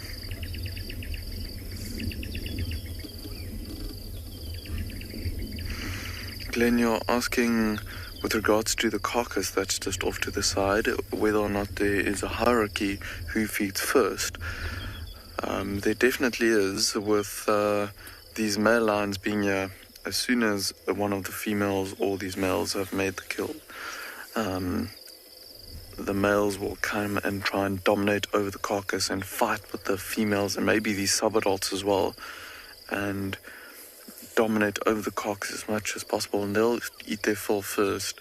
But these small cubs, they don't have I think if they were here while the males were feeding, they probably wouldn't have had too much of a worry. And often you'll see very small cubs feed even while the males are feeding, and the males are often not too aggressive to the youngsters around a carcass. Almost like they know they are innocent and they don't really know the hierarchy just yet. And then as they get older, all the lions will try and fight over their piece, but the males can be quite aggressive towards other lions. And then the females and the younger lions will come in and join in if there's a space or a little spot for them to feed.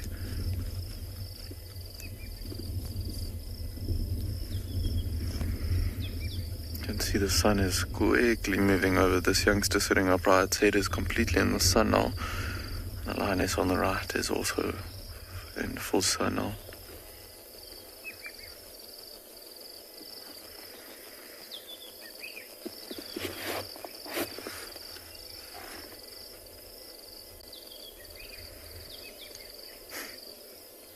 Youngster is sitting and looking past us here into the distance. It looks like she wants to fall asleep. Oh, they've all just heard something too close to the carcass. Here comes the lioness out of the thicket.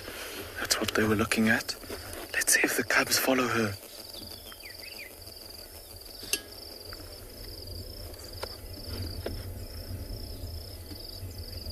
Oh, I might see some interaction here.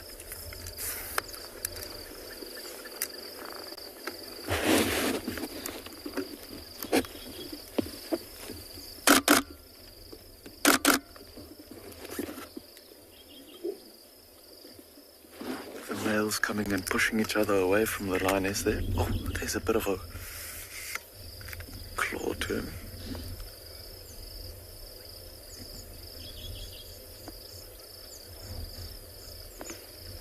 How cool is that? The male just standing up looking straight towards us.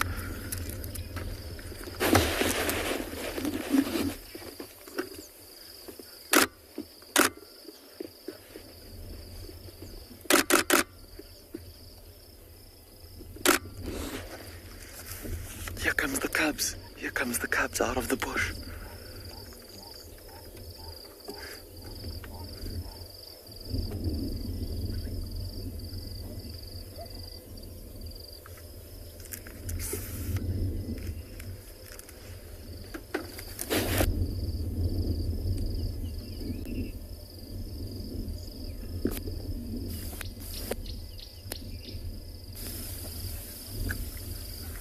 The lioness that was lying in the sun's also got a nap there. She's going to lie down in the shade.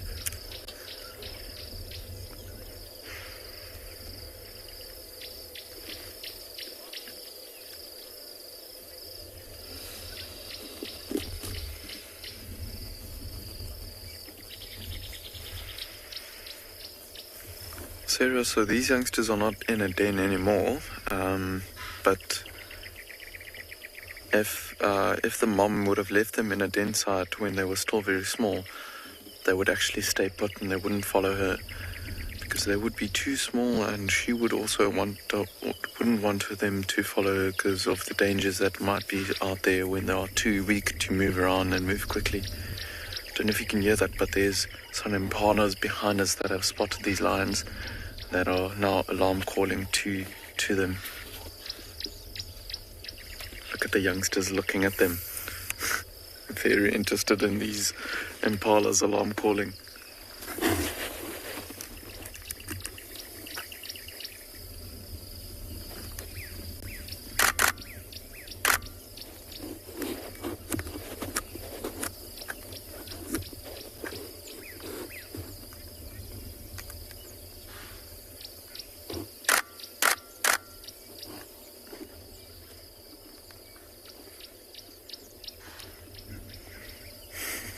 All of the youngsters coming closer to have a closer look at these impalas.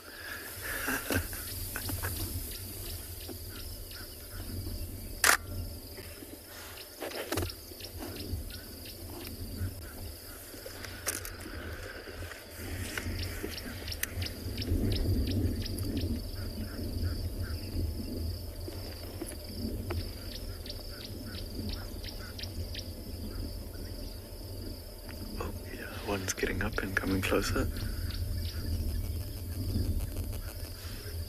That belly is almost dragging on the ground.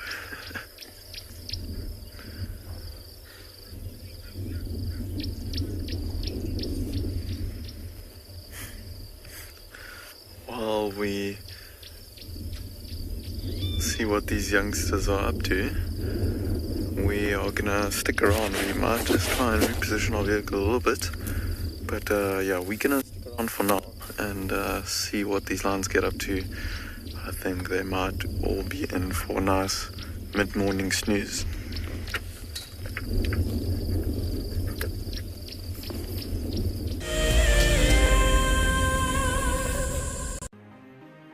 It's the month of March and Wild Earth is offering you the chance to win a brand new prize.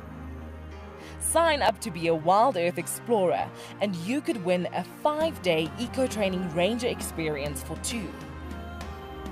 Eco-training is the pioneer and leader in safari guide and wildlife training in Africa.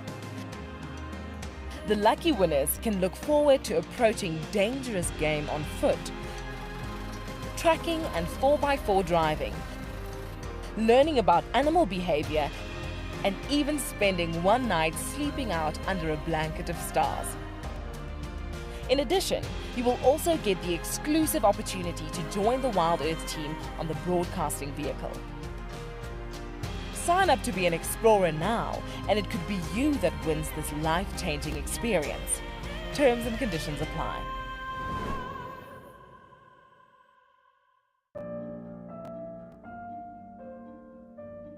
With a slew of potential dangers lurking, it's essential to be aware of your surroundings whilst walking in the wilderness.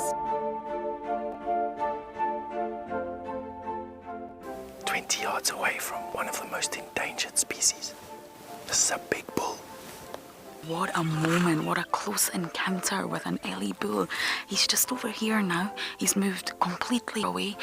Being on a bushwalk and seeing a leopard, I mean, it's ridiculous to be this close to a leopard on foot and for him not to run is absolutely insane. How crazy was that? Through the gap there is just the back of the head of a male lion. He is absolutely unaware that we are here right now. I tell you, seeing lions on foot, it definitely brings out the caveman in you, this little scared human being. I love being a cam op for Wild Earth. The animals coming right up close to you, especially like lions. Sometimes you get nervous, but you have to go with the flow. My favorite animal to film is the elephant because of how big it is. But when it's really up close to you, it's one animal that you would say, I really respect you.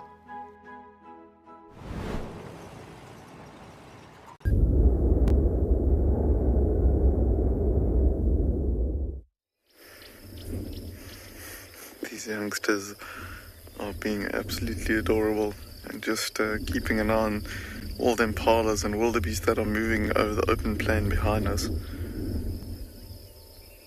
But their eyes seem to want to close, but their curiosity is getting the better of them.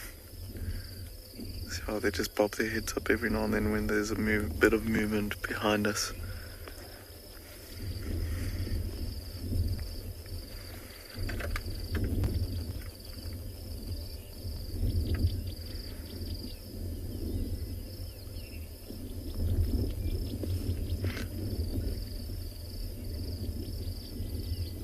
Look at this one, seen something there.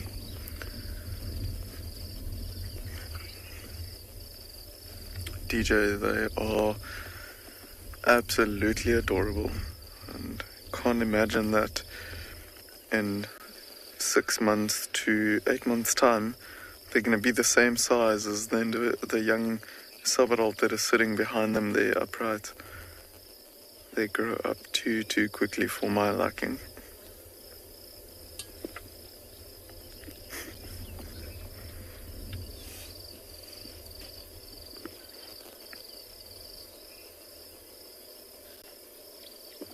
A bit of a yawn from the one youngster there. I think these full bellies and this nice soft sandy soil, and the fact that these youngsters have actually travelled quite a distance this morning to get here, their energy levels must be dwindling.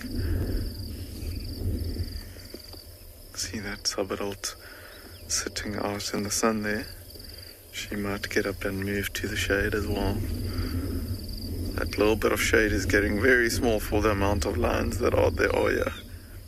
And soon they're going to have to be on top of each other, and they'll have to move into the thickets to get into some shade.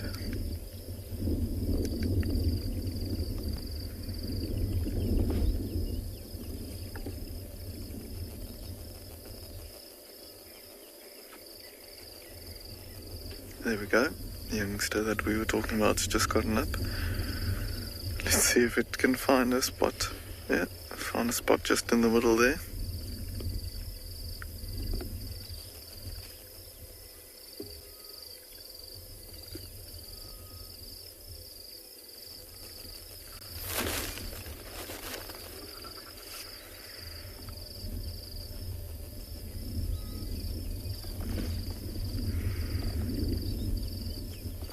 Seems like this one sub-adult is going to go back to the carcass to go try and feed a little bit more and fill that stomach up a little bit more. But while these lions are going to be disappearing into the thickets and start falling asleep, I think we're going to leave them and we'll send you over to rule at Ngala.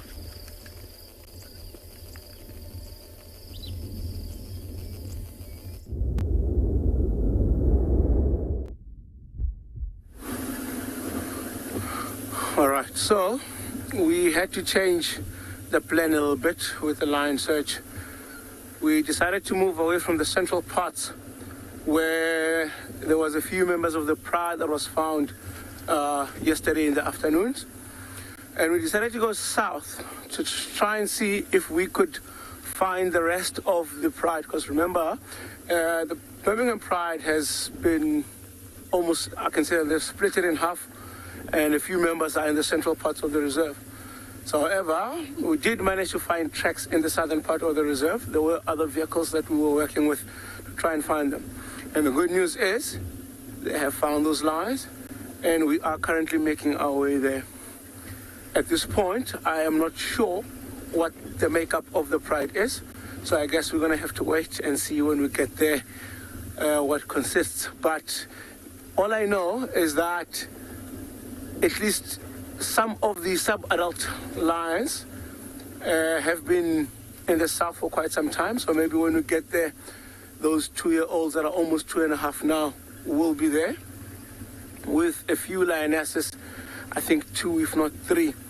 So because they could have also split up along the way in the past couple of days that we haven't seen them, it would be nice to see what the makeup of that pride is, if the other male is also with them, or if it is just the females and those sub-adults. So if you guys just hang on for a few more minutes, we should be there.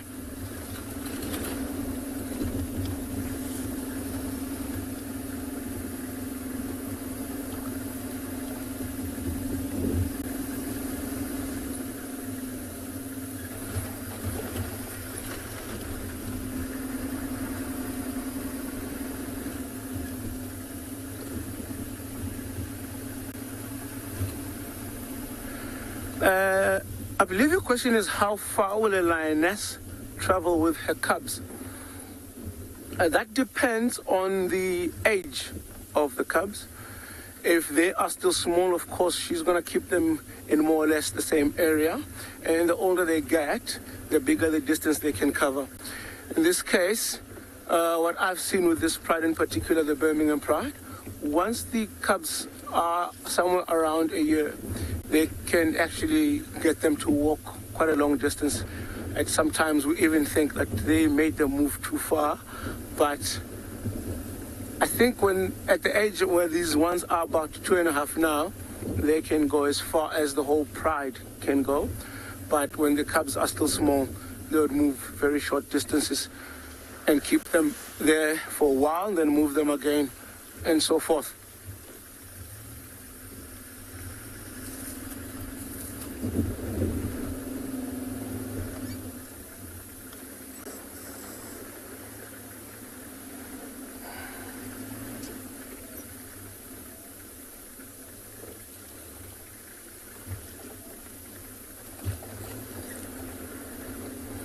And this is by far the most southern part of the property, and we are almost at the fence line of the end of Nkala.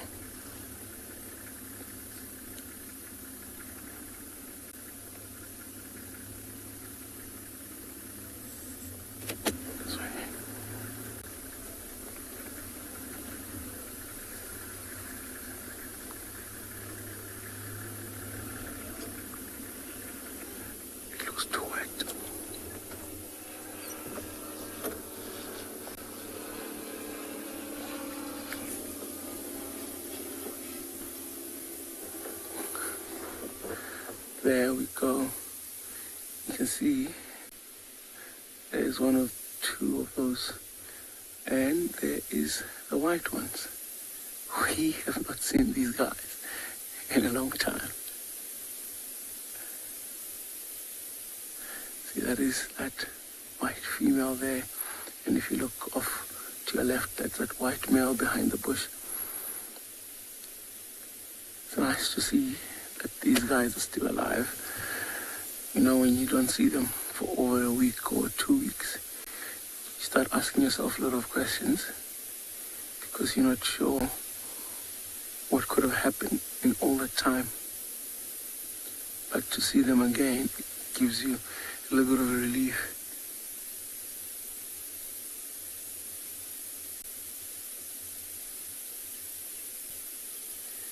Looks like there's also a big male there.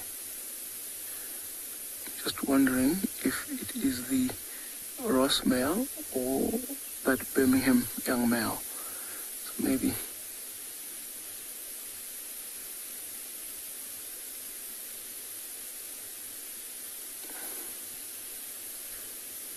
So Mary, you're asking if there is a possibility for us to get any more white lions in the property. I believe so. I think yes, that possibility is still there because the gene pool is still within these lions. So the question is, how long will it take before we actually get another white lion born in the property? I know that before these two were born in 2018 towards the end, at the beginning of the year, there was the Birminghams were denning, three of the lionesses had cubs in that Timbawata riverbed. And I think one had 2 white ones and the other one had 1. So we had 3. But it was unfortunate that those cubs were born during a very bad time where there was a change in the dominant males, which means these 2 males had just moved into the property, taken over the territory, and because they had pushed out the previous males, therefore they killed all the cubs that the lionesses had at that time, and which means we lost all three. But a few months later, I think 6 months later, that one of the lionesses gave birth, and that young male there was born. And a few months after he was born, the other female gave birth, and there was also that white female that we see there. So they are a few months apart from each other. So I don't know, maybe in the next 5-10 years or even more, we might be lucky enough.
When will the white male lion be kicked out of the pride? So that is a very good question, and I think he is very, very close to that stage where he gets kicked out of the pride. That's an interesting development right there. I wonder what could be coming. Can you see? The whole pride just got up and ran in an easterly direction. And from where we are, that old lioness and the other ones are stopping there and they're looking in the opposite direction. I wonder if there is a potential threat that they could have seen from that side, and those young ones are just getting out of the way. And that one there, I can now confirm, it is the Birmingham young male. That one young male was born of this pride, and the two Ross males, when they moved in, they tried to kill him, and he's made it through, survived for the past couple of years.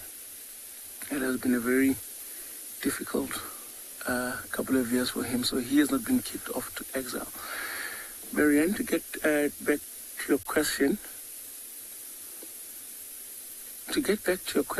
I think because he's now at 2 years and a few months, so he will be sexually active within the next couple of months. Before he gets to 3, there's a possibility that he and his 2 other brothers there will get kicked out. So I think we'll spend a little bit more time here, wait around, see if there will be any other developments. In the meantime, we'll send you guys over to Steve.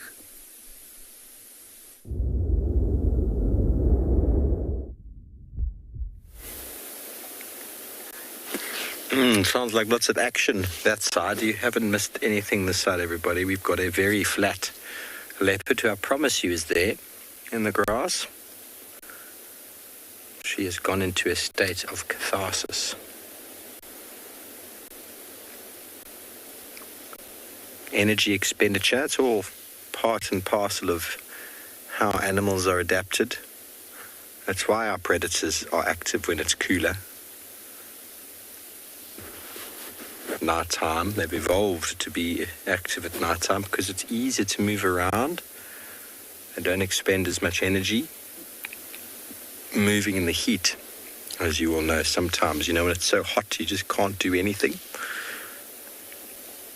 Well, there we go. That's what predators feel as well.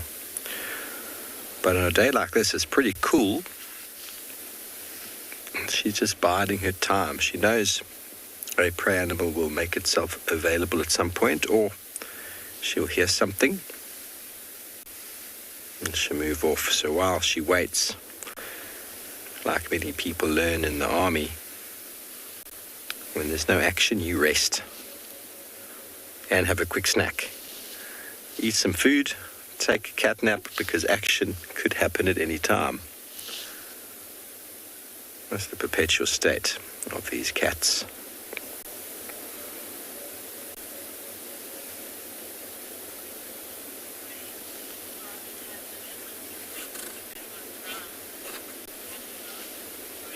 Right, well, that's exactly it. The grass at the moment is very tall. So, there we go, her tail's up.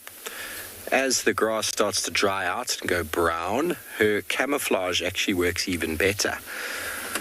The grass at the moment is not necessarily the camouflage of the grass or her camouflage that's hiding her right now. Right now, it's the density of the vegetation that's making her invisible. But as the vegetation dwindles and diminishes, her disruptive camouflage, so those spots, the black, the white, the gold, all of that helps her to blend into the merest of vegetation, even flat on a leafy ground.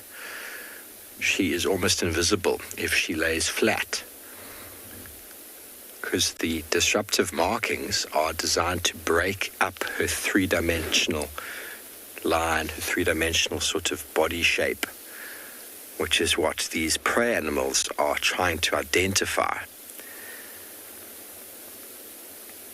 The same goes for many of the other animals, such as kudu and nyala. They're able to vanish in the smallest of vegetations.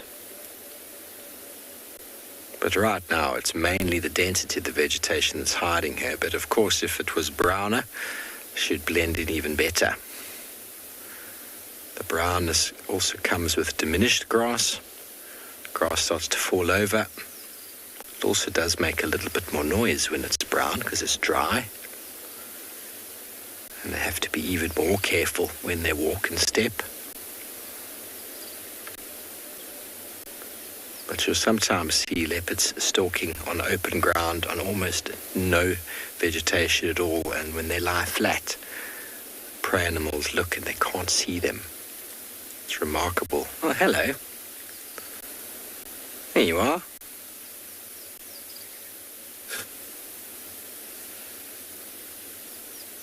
Those of you who are just joining us, this cat that's just sat up is Thandi, the beloved one. She's been a dominant leopard around Djuma for quite some time, spending a lot of her time on the eastern side here and into Torchwood and Chitwa. And she is the proud mom at the moment of a almost plus minus 1-year-old boy. I don't know exactly what day he was born on. Okay, it's time to move. Sorry about the poll, everyone. We did have the roofs on this morning as it was raining slightly as we started.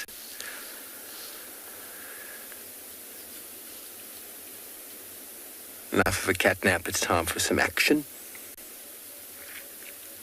Ah, she's listening.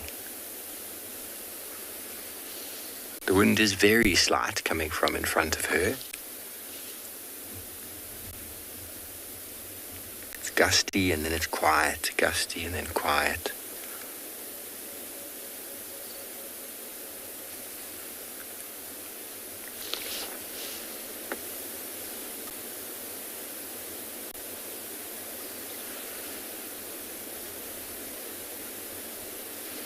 So can you see the tops of the grass where the inflorescence are? It's got that brownish sort of coloration. And when all of the vegetation is like that, it's amazing how she vanishes it there. The green basically just blots her out, really. But they are woodland specialists. Their camouflage is not just grasses. Lion camouflages grass. That's their general sort of, you would say, their general primary sort of vegetation unit, although we do find lions all over the savannah. Their tawny coloration is designed to blend them into the grass, whereas leopards are more of a woodland specialist, so that black, the gold, it's like looking through a tree. You get the different shades of light looking through a bush, where the light falls and where the branch falls, so you get the different colorations of dark and light. So that's what gives them their camouflage. Bearing in mind the spotted cats are generally an evolution adaptation from forest-dwelling predators, evident still in the spots of lion cubs for protecting them or hiding them when they're quite young. And as they get older, they lose those spots. And the evolution advantage of being a tawny cat in open grassland has clearly been more advantageous for lions than more heavily spotted like the leopard. Okay, well, we're going to follow her. She doesn't seem to be on any sort of hunting mission at the moment. She's just going to be heading back towards cheetah cut line. And we can compare now the movement and the spots of our leopard to the tawny coloration of Rule's well-settled lions.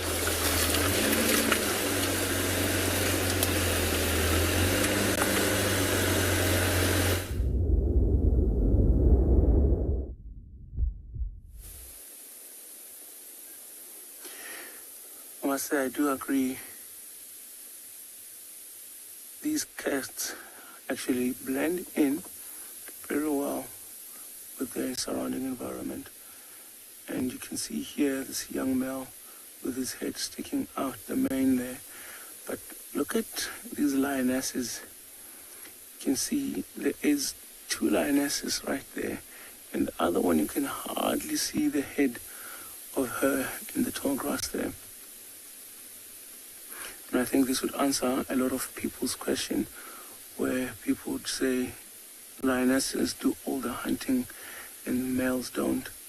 But ideally, if you look at this situation with the male and the females both sitting in the same place, you can imagine how easier it is to see the male in that grass than it is to see the female. Because if you look, the male's head and shoulders are much bigger than the female's.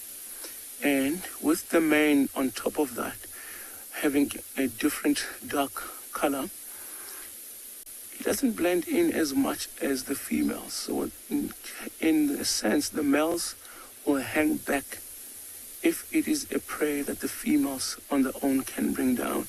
Because if they join the hunt and the prey sees that mane or that big head of the male, the whole pride gets to lose the hunt.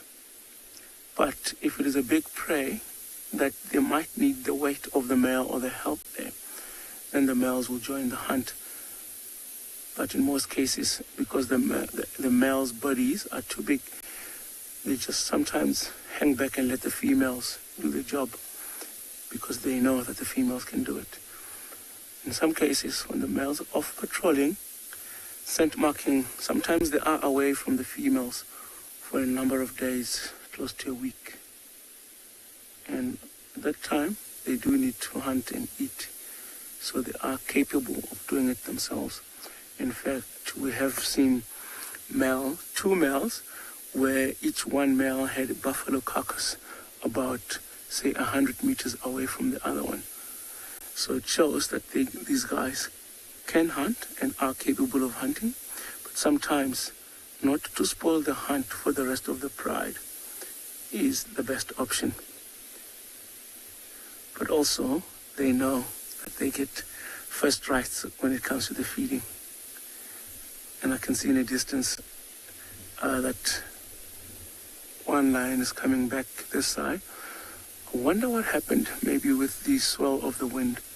It picked up a scent of something and they just decided to get out of the way. But you could see it's only those young ones that ran off, and the older lionesses and that young male actually stood their ground just to look around and see, was it really a potential threat, or was it something that they didn't need to worry about? And with them settling down like that, I guess it wasn't really anything to worry about.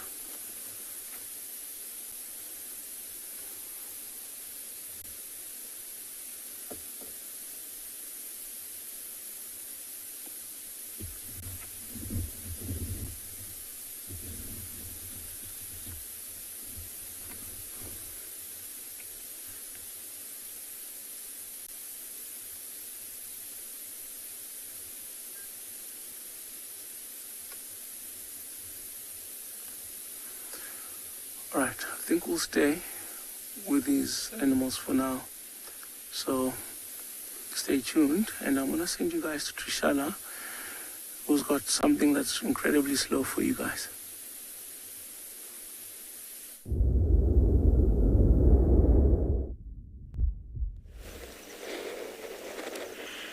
And quite smelly, but I must say that this one is not that slow at all. It's a terrapin.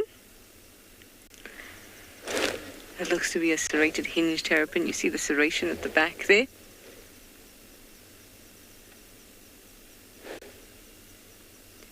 And these terrapins prefer kind of permanent water sources as opposed to the marsh terrapin, which is the other one we get in this area. The marsh terrapin you can frequently find in impermanent water sources.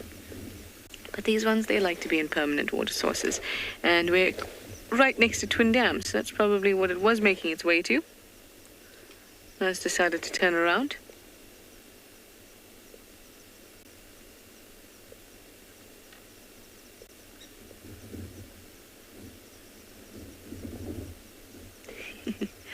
They remind me of babies and nappies, tortoises and terrapins, and they extend their legs, but they have this kind of thing covering their bottom almost. It looks like a nappy. Well, off it's gone. Let's just reverse a little bit so we can have a quick look at twin dams.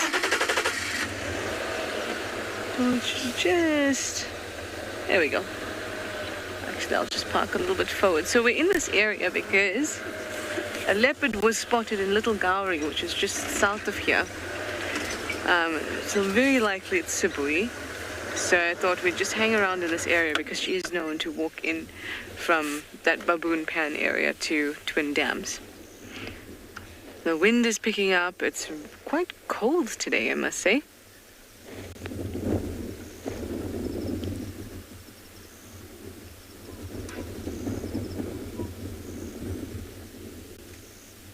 And if there's nothing else at the dam, then at least there's the blacksmith lapwing. Always show ready, the blacksmith lapwing.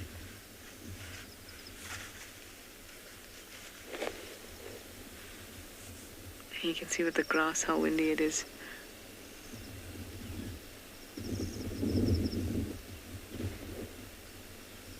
Stations are crossing into Tswalu.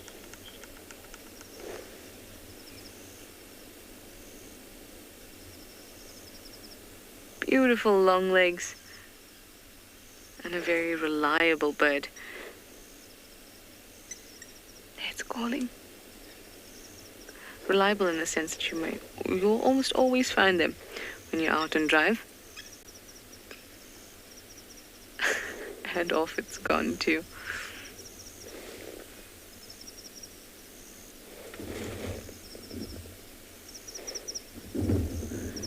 I was just listening out there, hoping to hear something like a nice call or alarm call. Let's just get up onto the dam wall, because that way we'll be able to see. Oh, let's look at our caterpillar quickly. We'll go onto the dam wall in a bit, because that way we'll be able to see over at Baboon Pan.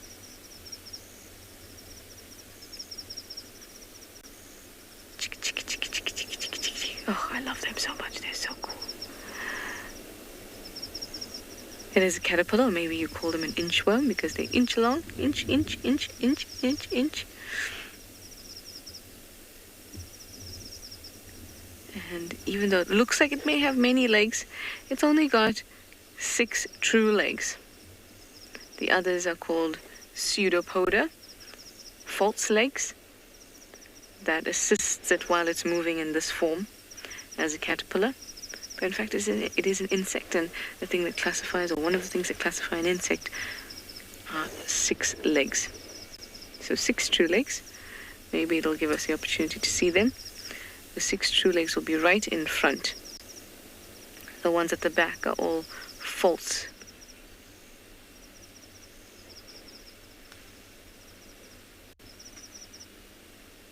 Nope, it's decided it's just going to hide. All right, let's pop up onto the dam wall.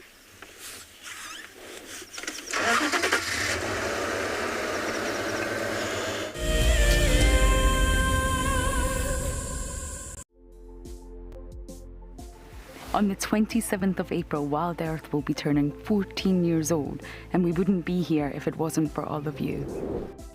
And to celebrate, we will be finishing the beautiful book that we started last year that looks at the history so far. But we do need you to be part of it. Please submit your most memorable sighting, or what Wild Earth means to you, or even just your name and a comment to be included inside the book.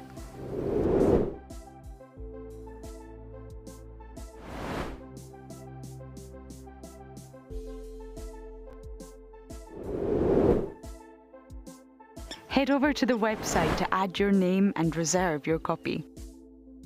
We are offering a 20% discount on all books bought before the end of March. And a big thank you to all of you who have contributed to the book so far. Wild Earth explorer Jenny recently joined Tristan as he broadcast live from Djuma. Awesome to kind of have a guest on board. I'm looking forward to this. This is Jenny. Hi everyone. And Jenny is the first of our Ticket to Dream holders.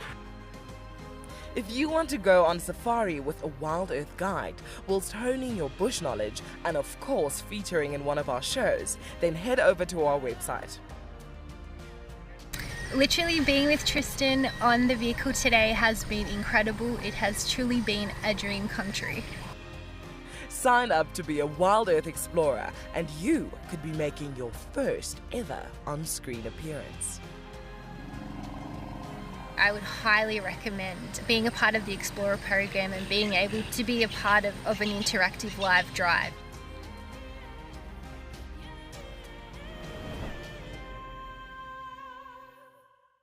My name is Lauren and I'm currently working in Djuma Private Game Reserve here in South Africa. I love answering your questions during the live safaris. It's my favorite part. It feels like you're on the vehicle with me and I'm able to teach you exactly what you want to know. If you want to ask a question on Wild Earth, then you need to register on our website. Once registered, you must go to the live safari page and ask your question below the live feed.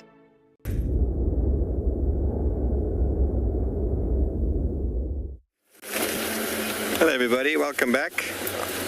She's on the move. We're just going to try to keep up with her, giving her as much space as possible. There's a termite mound over there she might head towards. She is a very stealthy cat. She's moving with the wind directly east.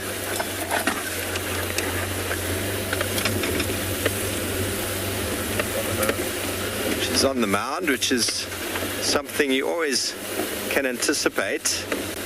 If you see a termite mound and you lose your leopard, move towards the termite mound. You happy? Move towards the termite mound and you've got a very good chance that she will go onto it. Steve, can you go? Hold on everybody. Go ahead, Jos.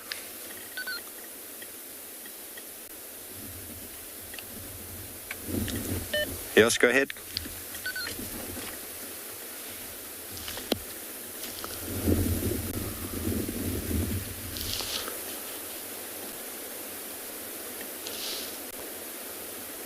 Such a beautiful girl.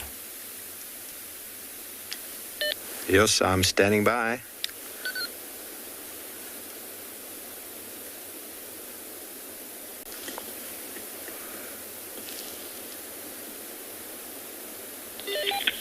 Is there any buffalo vehicles on Torchwood?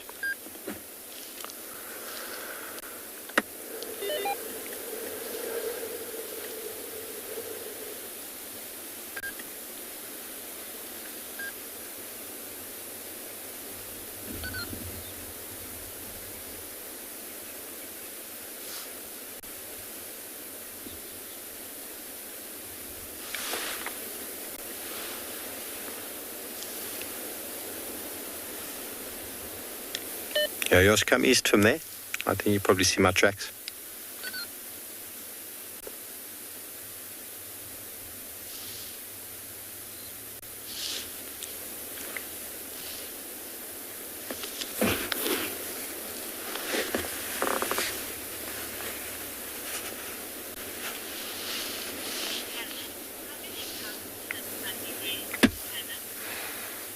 And I'm going to have to go back in the history books to answer the question for you there. I know of Tlalamba, or let's go Maribs, Tlalamba, Tamba, Kuchava. I only know the 4 personally, and I'm sure there's more.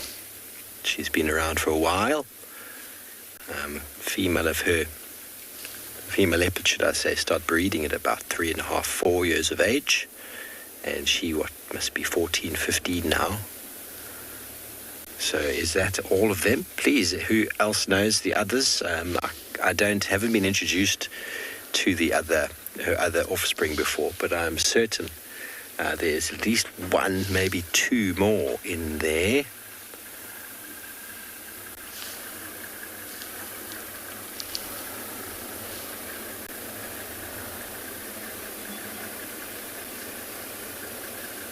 Send 2 answers to #WildEarth. Drop me a private message if need be.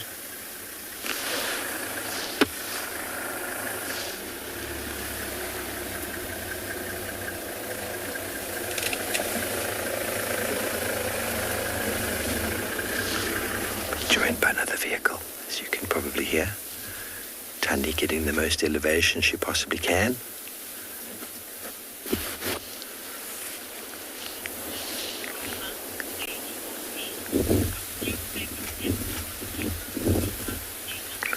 Hello Rohan, age 14. You want to know what my favourite leopard is? Well, Thandi is definitely up there, but I've had a soft spot for Shadulu for some time. Shadulu has always just been such a cool leopard that I've found quite a few times on foot before. Okay, well, before we lose her, I'm trying to give her as much space as possible.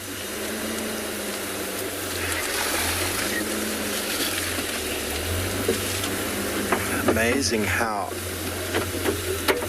they can just disappear.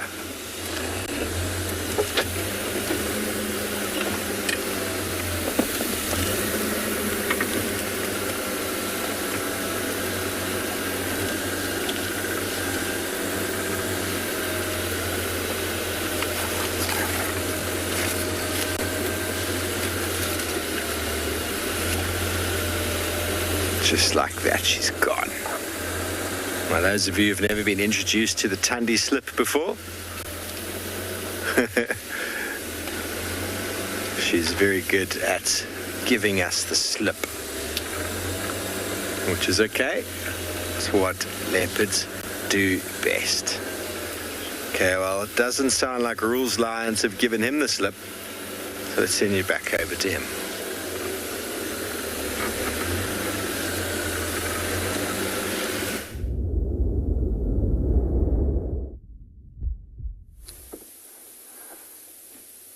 You can see there that something's got this lioness's attention, and she just lifted up her head, and as well as that young male there. I wonder what they could be looking at.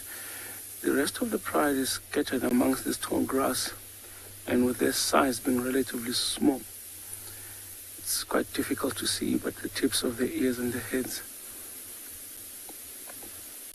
And I think this lioness and that young male are moving in the direction of those sub-adult lions.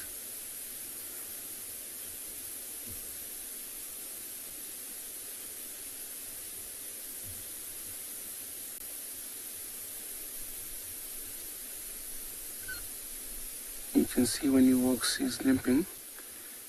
That was an injury from a fight.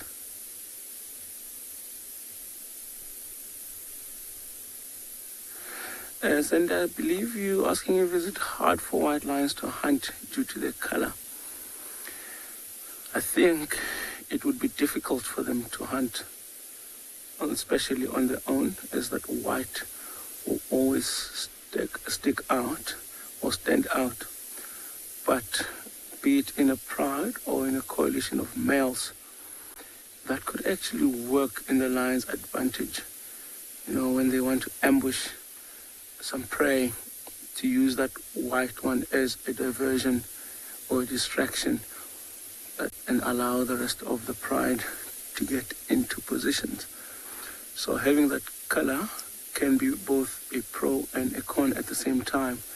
But if he was on his own, then he would have to really be lucky, because his color sticks out. But in tall grass, where he can easily disappear into the grass or behind a thick bush, I think he would also do well.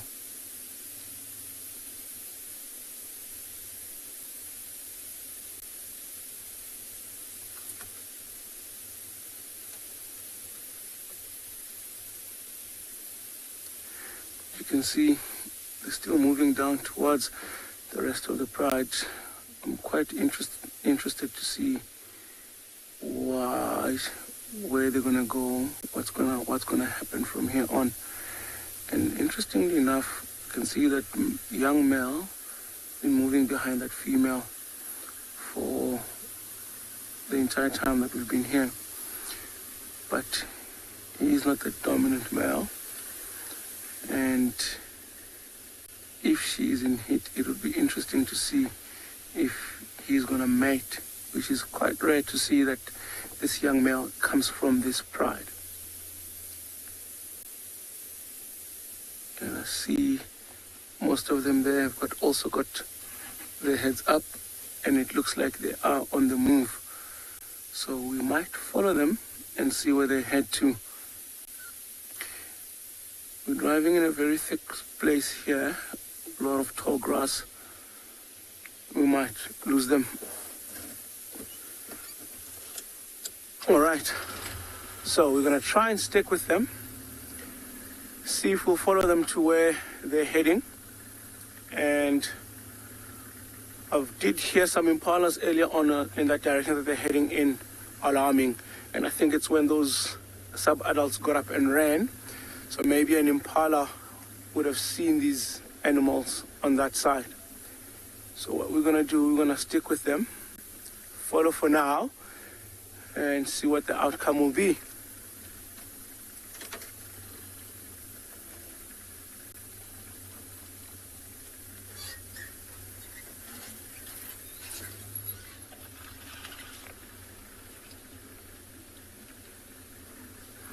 All right, I think I'm gonna struggle to maneuver my way down here to keep up.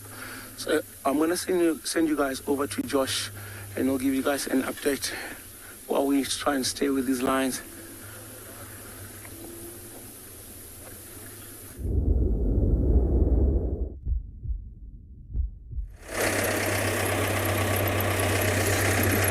Well, folks, at least Rule found some lions. Myself and BK have not been so lucky. We tracked them into the mountains where, unfortunately, we have no service and the vehicle just can't go. So we did not win that battle. So currently the score is 2 to the Lions, 0 to Josh and BK, unfortunately. So we're grateful Rule found you some. Unfortunately, our morning's goal was not accomplished. And we also had to run out of the east due to the weather. I'd love to say we retreated in good form, but once it started raining, we ran very quickly. So you find us here in the southwest, having a bumble around, maybe licking our wounds slightly. And we're in luck, we found some hartebeest and some wildebeest as well. One or two things going on here. See if BK can't frame up on this small herd of hartebeest. Seems like a hartebeest morning.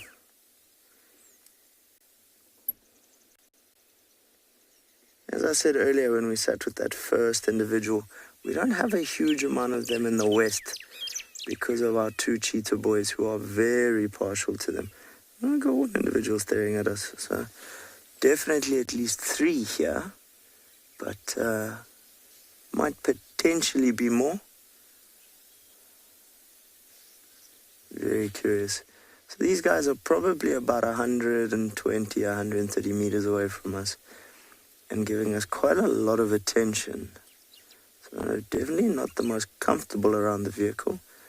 And not very interested in spending time with us either. But as long as we don't go much closer, they'll hopefully stick around.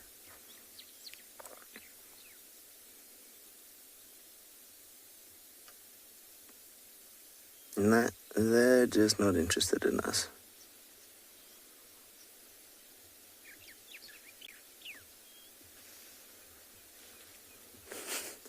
Game of hide and go seek.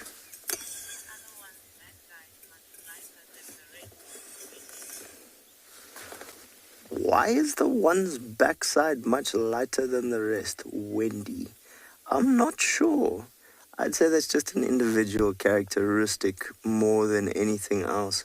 They've all got fairly light backsides in general, Wendy. But obviously, like us, every individual will have small, unique characteristics. And in this case, the genetics for this individual might just lean towards a much lighter backside.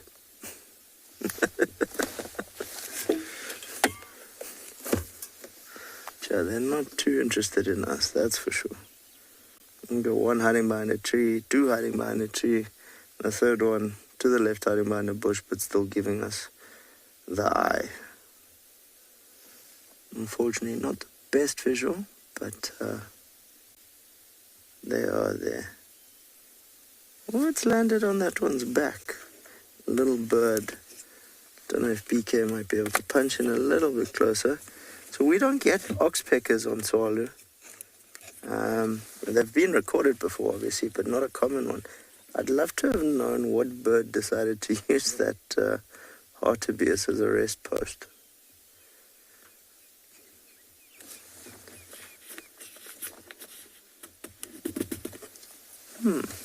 There's something different for the morning. I haven't seen that before. But I guess that's the beauty of nature. There's always something new. You can always learn something.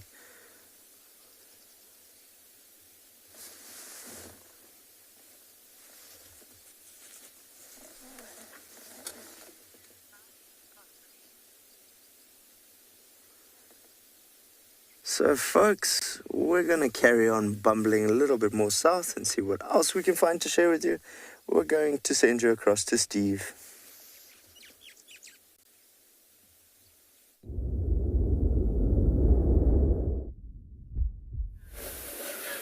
Welcome back, everyone. Well, she's definitely on a little bit of a mission. Slowly forward, slowly back, using the wind and the cover to her advantage.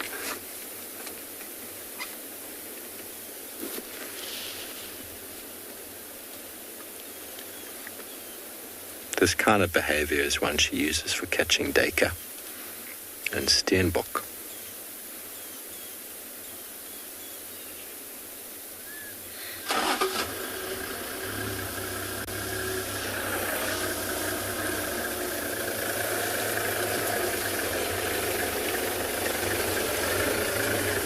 Apologies for the pole.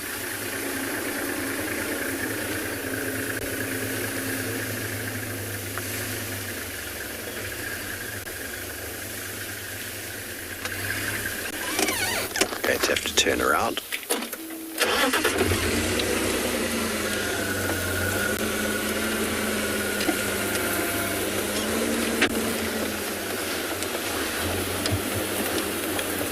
Another little termite mound over there she might go to.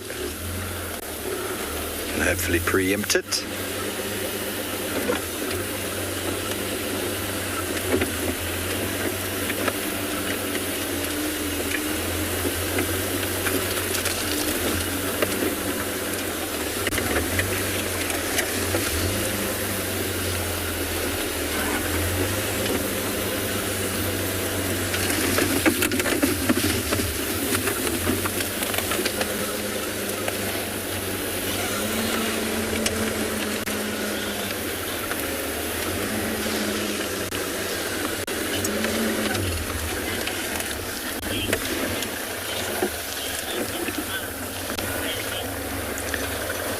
Mandy, 14, 15 is a good age for a leopard. Male's normally a little bit less. I think I've heard records of a 17-year-old or 18-year-old leopard before. That's pretty old, though, for leopards. Obviously, in captivity, they can live much older. The competitive edge out here, have to hold territory, the dangers that come with hunting, the dangers that come with other predators, hyena, lion, other leopard.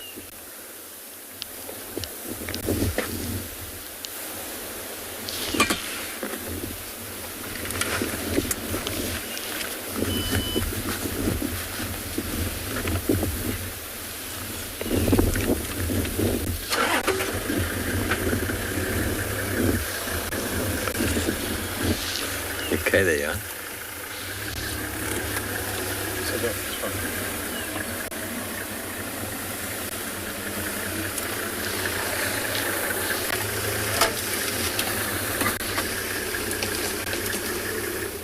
I use the termite mounds for getting a little bit of height above this long grass. Such important strategies we see employed by leopard, lion and cheetah. When you're as short as they are in the long grass, which is your cover, it's also the cover of the prey animals you're trying to find.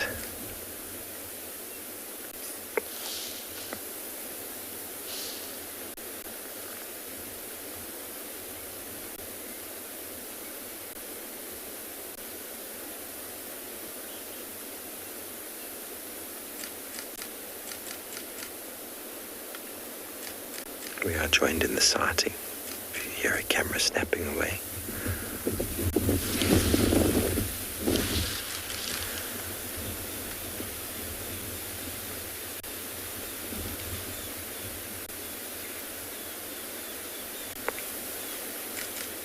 The queen on her throne.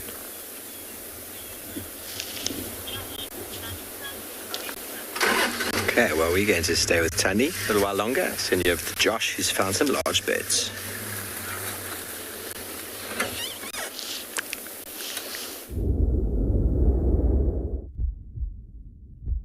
They're feeding.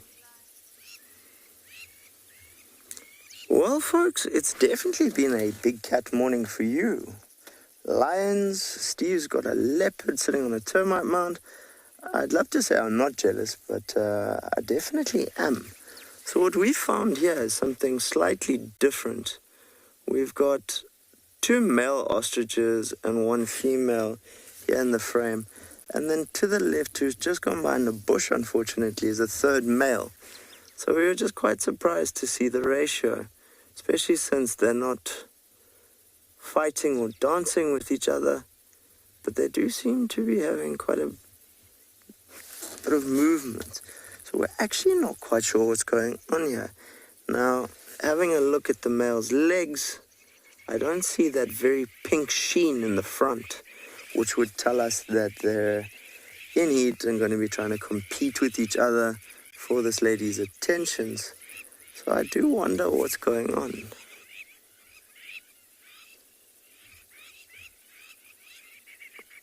Two males very distinctly a much darker black, with your female being a little bit of a mottled grey.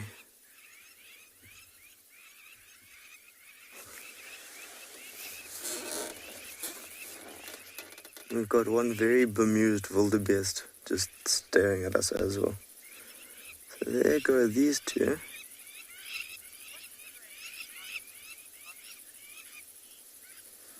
So Lee, what would prey on ostriches? Dependent where they are in terms of size. So the youngsters get preyed on by everything from jackal to large birds of prey. So everything from a pale chanting goshawk up to potentially a marshal.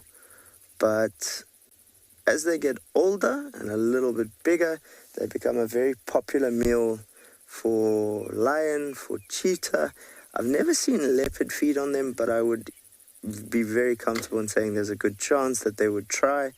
Obviously, an ostrich is also a dangerous prey item because they have an incredibly powerful kick and a very nasty, sharp front toenail, which will do some serious damage. But primarily I've seen of your bigger predators, I've seen cheetah feed on them quite a lot. Obviously the trick being just to get the mouth around the top of that neck as close to the head and bring the bird down to where it's no longer balanced or comfortable. But yeah, when they're tiny, they look like little chickens. They're vulnerable to a lot of predators. Radio going off there. Let's see if we can't get another visual. Here we go. See if PK can get us another look there.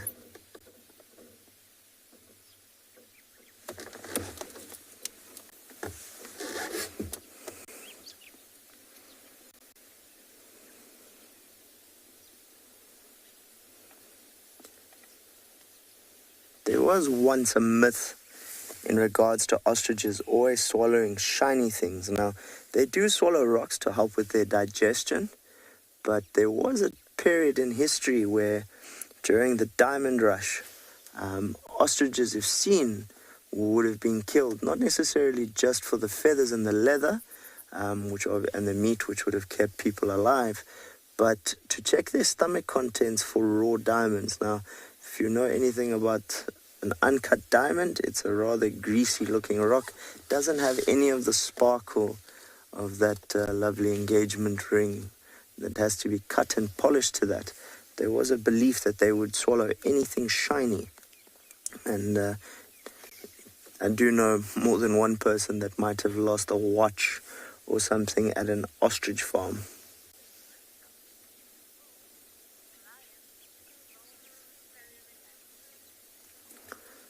So we're going to see what else we can find. We're going to send you across for another big cat update with Rule.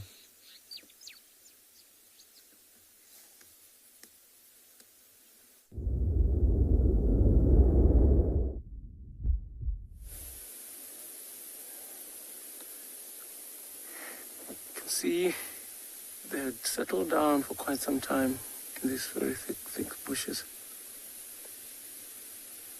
And we just thought maybe we would have another glimpse of that white one there.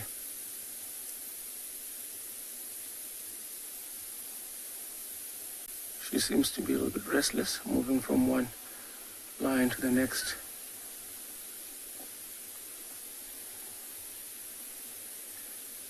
It's amazing, earlier on we were talking about how difficult it would be for her to hunt on her own with her color. If you look at her, I think she would also do pretty well. And if you look there, the young male also came up to join with the rest of these pride members, and looks like he's laying down there.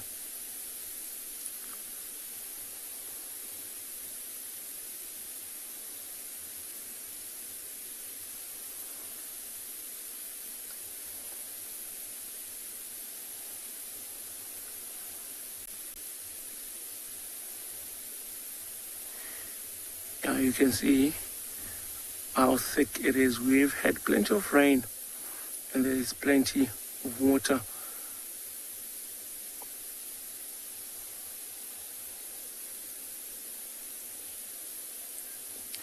Kelly, you're asking if it would be easy for the white lions to find a mate. I tell you what, I think that'll be the easiest thing to do. For the female especially, I don't think it's going to be as easy for the male, or would be as easy for the male. Because remember, the males, they stand a very less chance of surviving.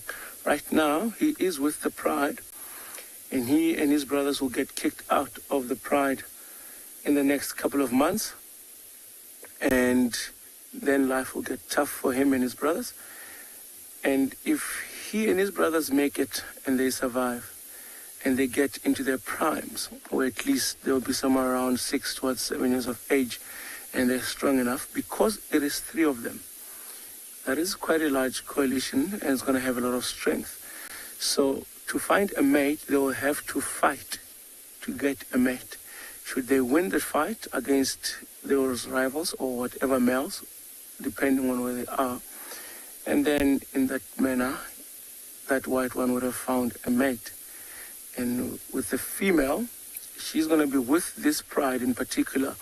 And when new males move in and kick out those dominant males now, then that white female will also in that way have found a mate.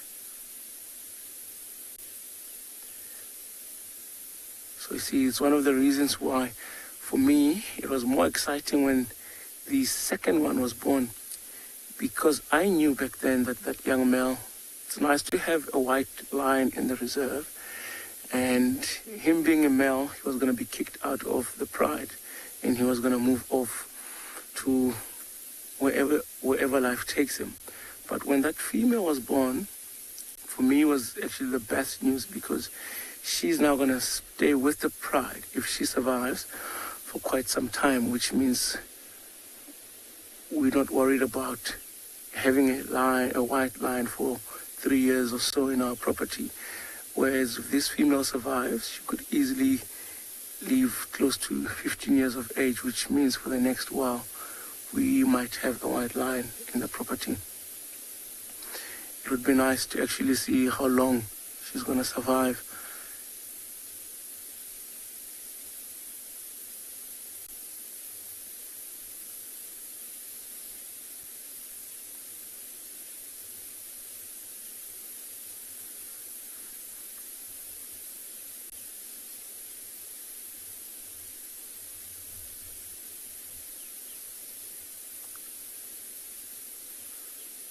Yeah, so I think we're going to spend a few more minutes here with them, see what they get up to.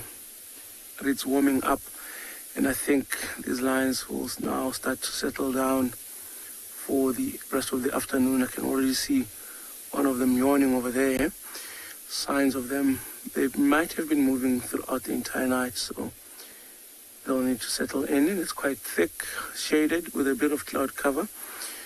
And then I think they'll stay here for the whole afternoon.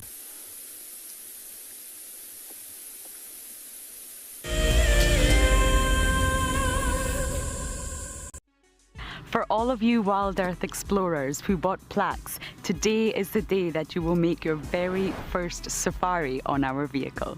Because we are quite remote here in the bush, they have taken some time to arrive, but I am happy to say they are here and they look great. Marcel has spent the day attaching them. Let's take a look. Before we mount these nameplates, we just give a light dusting of green paint. This is to better match them to the color of the vehicles and also to decrease the reflectivity of the metal and thereby staying sensitive towards the animals. Bumbo crew, hopefully Dan Black, Liesel Apgar and Alicia George. Well, it's time for me to get ready to take you all on a safari. Let's go.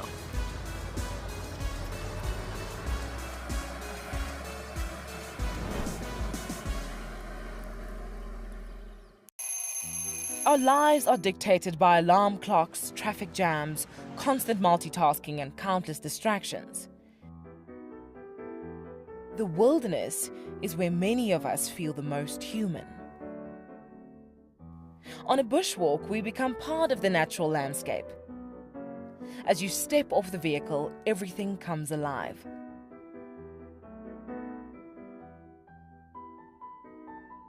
As with any risky experience, walking amongst these animals inspires awe and appreciation. Now, it's your turn to go on a bushwalk. Join us from Pride Lands as we slow down our thoughts, put aside our distractions, and reconnect with a place that first taught us how to be human. My name is Steve, and one of my favorite things at Wild Earth is getting questions from you. The type of questions that I really like are those ones that really help us to unpack and understand and really integrate the ecological knowledge and fully appreciate the importance that animals such as these Cape buffalo bring to the ecosystem. If you want to ask a question on Wild Earth, you're going to have to register on the website. But once registered, just head on over to the live safari page and enter your question under the live feed.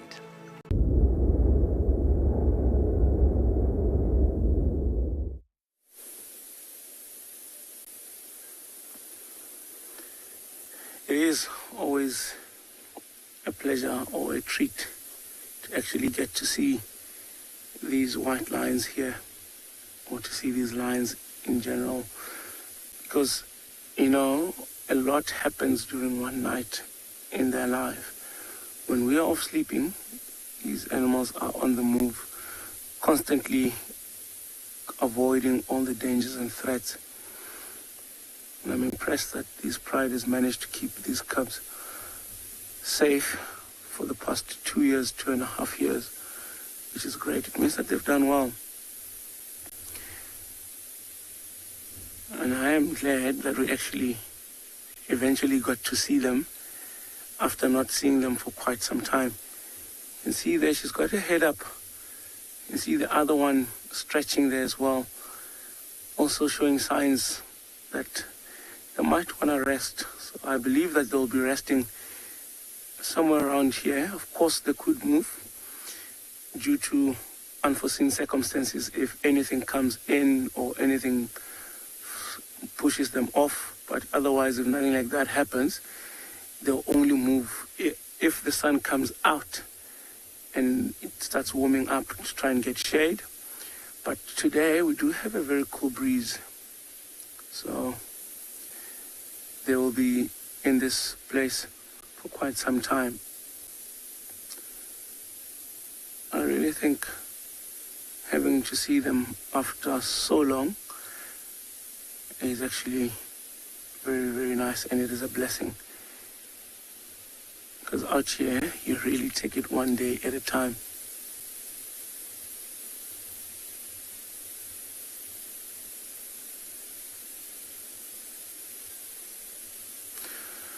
All right, I say everybody, thank you very much for joining us this morning.